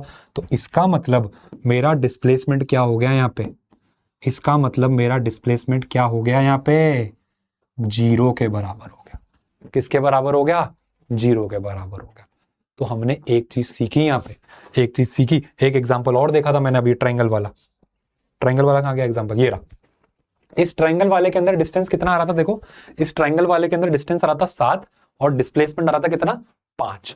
और अभी जो अपन ने एग्जांपल पढ़े उसके अंदर एक एग्जांपल में तो डिस्टेंस और डिस्प्लेसमेंट दोनों इक्वल आ गए और एक के अंदर डिस्टेंस कुछ तो आ रहा था और डिस्प्लेसमेंट 0 आ रहा था। तो अब एक केस ध्यान में रख लो, जो डिस्प्लेसमेंट होता है ना वो डिस्टेंस से कभी बड़ा हो ही नहीं सकता। डिस्प्लेसमेंट की औकात ही नहीं है कि वो डिस्टेंस से बड़ा चल जाए। तो इसका मतलब क्या हुआ कि जो डिस्टेंस होगा ना, जो भी डिस्टेंस होगा वो हमेशा क्या बड़ा होगा, किससे, डिस्प्लेसमेंट से। पर एक केस और है, एक केस और होता है जब मैं ऑब्जेक्ट स्ट्रेट लाइन में मूव कर रहा हूं तब मेरा डिस्टेंस और डिस्प्लेसमेंट दोनों बराबर भी हो जाते हैं, तो मैं ये वाला इक्वल टू का साइन भी लगा लेता हूं। इसका मतलब क्या हो गया कि डिस्टेंस या तो बड़ा होगा या फिर इक्वल टू होगा डिस्प्लेसमेंट के। डिस्प्लेसमेंट कभी बड़ा नहीं हो सकता डिस्टेंस से। क्या ये बात समझ में आई? क्या ये बात समझ में आई? एक तो चीज ये थी। दूसरी चीज हमने देखी कि भाई ये जो मेरा डिस्प्लेसमेंट है ना, इसकी वैल्यू 0 भी हो सकती है। डिस्प्लेसमेंट है ना, इसकी वैल्यू 0 भी हो सकती है, पर ये जो मेरा डिस्टेंस है ना, इसकी वैल्यू कभी 0 नहीं हो सकती। इसकी वैल्यू कभी भी 0 नहीं हो सकती। क्यों सर इसकी वैल्यू कभी भी 0 क्यों नहीं हो सकती? अरे बेवकूफो, मेरी बात समझो। डिस्टेंस का मतलब क्या था? वो टोटल डिस्टेंस ट्रेवल कर रहा है। अगर डिस्टेंस ही 0 हो गया तो मतलब उसने ट्रेवल ही नहीं किया, और अगर ट्रेवल ही नहीं किया तो वो तो ऑब्जेक्ट रेस्ट में हो गया ना। रेस्ट की तो मैं बात ही नहीं कर रहा, मैं बोल रहा हूं कुछ ना कुछ मोशन कर रहा है वो ऑब्जेक्ट मेरा। तो जब भी ऑब्जेक्ट मोशन कर रहा होगा तो उसका डिस्टेंस कभी भी 0 आ ही नहीं सकता। उसका डिस्प्लेसमेंट जरूर 0 आ सकता है, और वो कब आएगा? जब इनिशियल और फाइनल पोजीशन दोनों सेम हो जाए, तब मेरा डिस्प्लेसमेंट भी क्या आ जाएगा? 0 के बराबर आ जाए। क्या बात समझ में आई या नहीं है? क्या बात समझ में आई या नहीं है? बताओ बेटा, क्लियर हो गया? डिस्टेंस का मतलब टोटल पाथ, डिस्प्लेसमेंट का मतलब शॉर्टेस्ट पाथ विथ डायरेक्शन दे रखा होगा। डिस्टेंस की डेफिनेशन, डिस्प्लेसमेंट की, ठीक है। देखो, when a body travels in a straight line then distance displacement के बराबर हो। जब ऑब्जेक्ट स्ट्रेट लाइन में चल रहा होगा तब मेरा डिस्टेंस डिस्प्लेसमेंट के बराबर हो जाएगा। डिस्टेंस हमेशा डिस्टेंस के अंदर हमेशा मैग्नीट्यूड नापा जाएगा, और अगर मैग्नीट्यूड ही नापा जाएगा तो डिस्टेंस क्या बन गई मेरी? एक स्केलर क्वांटिटी बन गई। डिस्टेंस क्या बन गई मेरी? एक स्केलर क्वांटिटी बन गई। क्या बन गई? स्केलर क्वांटिटी बन गई। पर हमने ये बोला कि नहीं सर, डिस्टेंस तो भले ही आपकी स्केलर क्वांटिटी है, पर ये जो डिस्प्लेसमेंट है ना, इसमें आपको मैग्नीट्यूड तो चाहिए ही होगा। मैग्नीट्यूड तो चाहिए ही होगा, साथ साथ में आपको डायरेक्शन भी चाहिए होगी। तो डिस्प्लेसमेंट क्या बन जाएगी मेरी? एक वेक्टर क्वांटिटी बन जाएगी। डिस्प्लेसमेंट मेरी क्या बन जाएगी? एक वेक्टर क्वांटिटी बन जाएगी। क्या बात समझ में आई? डिस्प्लेसमेंट क्या बन गई? वेक्टर क्वांटिटी बन गई। ठीक है, ये भी क्लियर हो गया सर? सब समझ में आ रहा है सर? सब समझ में आ रहा है? अब जरा थोड़ा और यूनिट्स के बारे में भी बता देते तो और मजा आ रहा था। ठीक है, चलो यूनिट्स कैसे देखी जाएंगी डिस्टेंस और डिस्प्लेसमेंट की। अब डिस्टेंस क्या है कि मतलब यहां से यहां मैं कितना चला। अब तुम इतना दिमाग तो खोपड़ी में खुद लगाओ ना, कि अगर मैं कुछ चल रहा हूं तो मैं डिस्टेंस किस में नापता हूं? तुम भी चलते फिरते हो तो किस में नापते हो?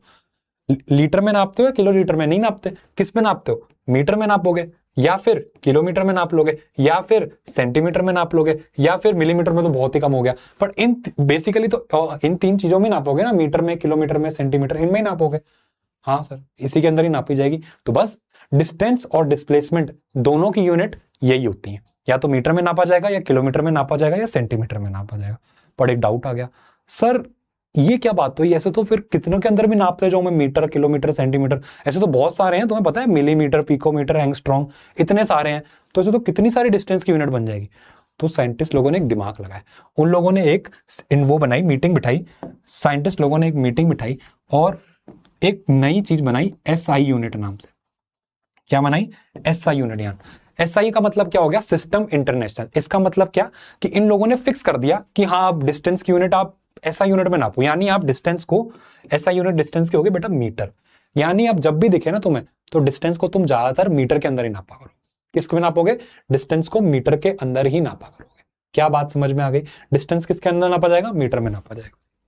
बोलो, बात क्लियर हुई नहीं हुई? बात क्लियर हुई नहीं हुई? चल, अब एक जरा ये डिस्टेंस वर्सेस जो डिस्प्लेसमेंट चल रहा था अपना टॉपिक, वो अपन थोड़ा सा डिफरेंशिएट कर लेते हैं कि भाई अब डिस्टेंस और डिस्प्लेसमेंट के बीच में फर्क क्या क्या है।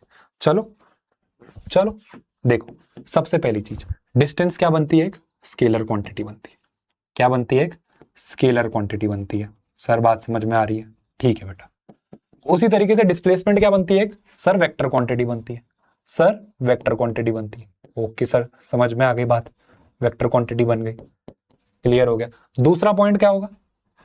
अगर डिस्टेंस एक स्केलर क्वांटिटी है, जो डिस्टेंस की डेफिनेशन मैंने क्या बनाई थी कि डिस्टेंस मतलब होता है कि आपने टोटल पाथ कितना ट्रेवल किया, यानी टोटल पाथ ट्रेवल्ड। इसका मतलब क्या हो गया कि आपने डिस्टेंस निकाली है, टोटल पाथ ट्रेवल्ड। और डिस्प्लेसमेंट का मतलब क्या हो गया कि shortest path between distance or between initial and final position, between initial and final position क्या हो जाएगा? वो डिस्प्लेसमेंट हो जाएगा। क्या हो जाएगा वो डिस्प्लेस टाइम क्या हो रहा है, क्या हो जाएगा वो डिस्प्लेसमेंट हो जाएगा।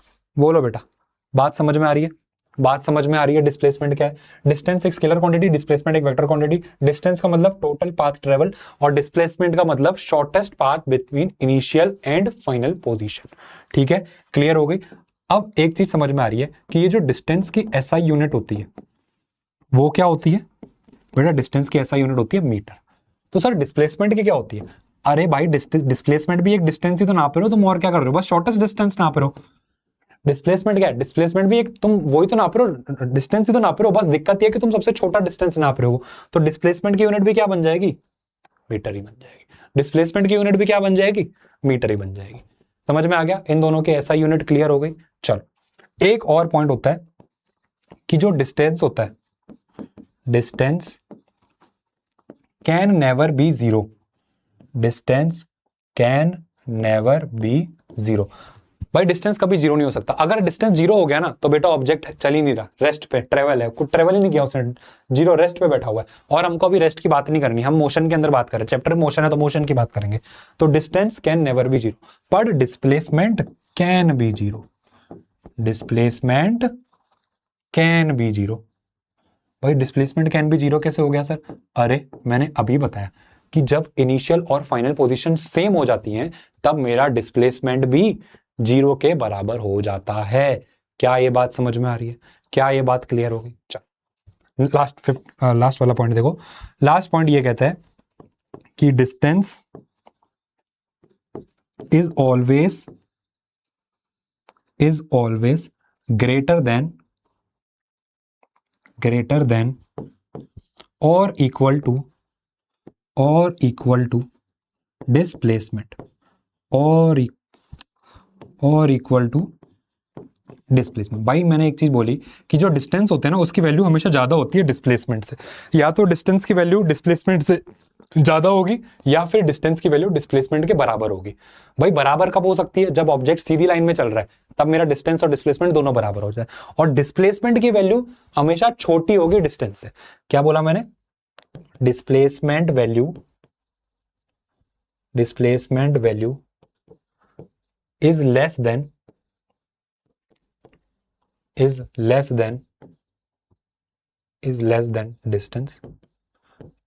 than distance and can be equal, भाई डिस्प्लेसमेंट इक्वल भी हो सकती है कब, and can be equal to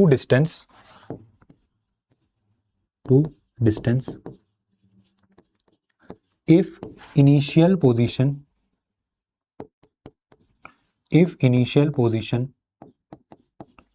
is same as final position।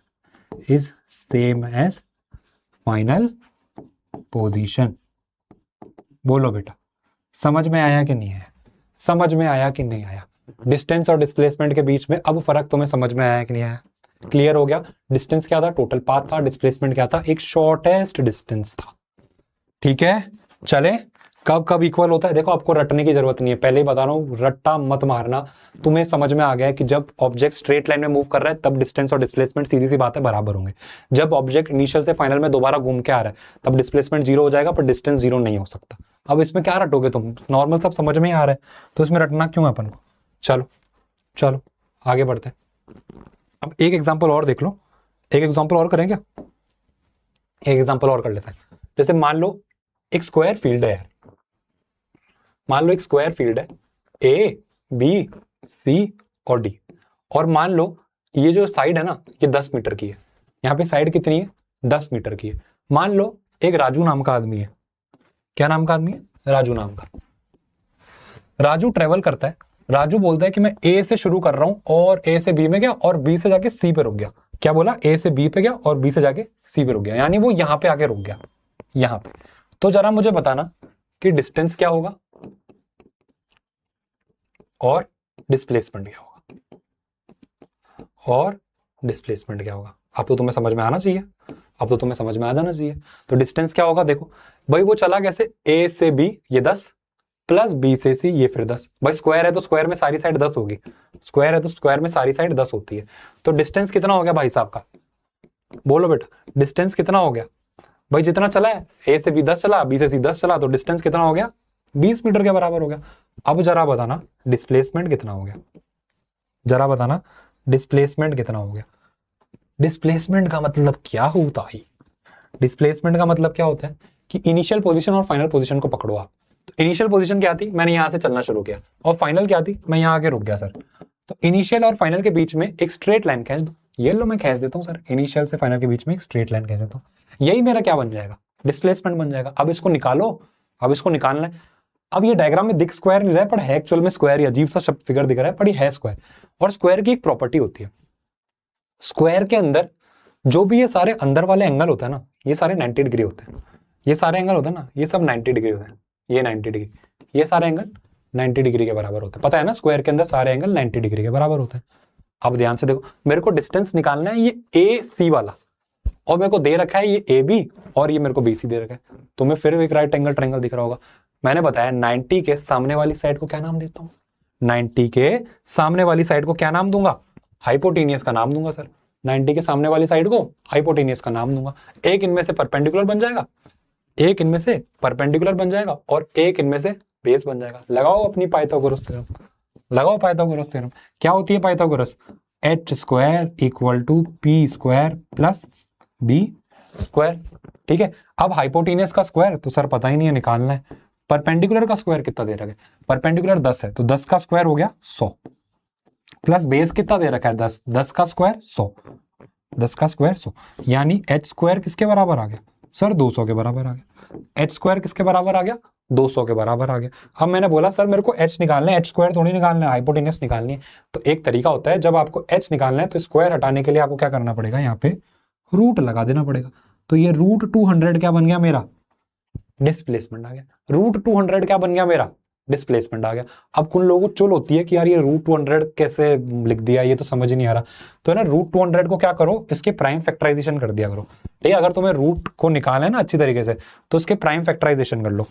तो प्राइम फैक्टराइजेशन कैसे करोगे? 200 के देखो 200 जा 250, ठीक है, और 225 जा, ठीक है, 5 जा 5 1 जा। भाई बता रहा हूं रूट में से कैसे सॉल्व करते हैं अपन। तो प्राइम फैक्टराइजेशन कर दिया करो। तो आप प्राइम फैक्टराइजेशन करोगे तो क्या आ रहा है? 1 2 3 बार तो 2 आ रहा है, 3 बार 2 आ रहा है, और 2 बार 5 आ रहा है, 2 बार 5 आ रहा है। तो अब जो भी पेयर दिख रहा है, अब यहाँ पे पेयर देखो, 5 और 5 का एक पेयर दिख रहा है, 2 और 2 का पेयर दिख रहा है। जो भी पेयर दिख रहा है ना उसको बाहर निकाल दो।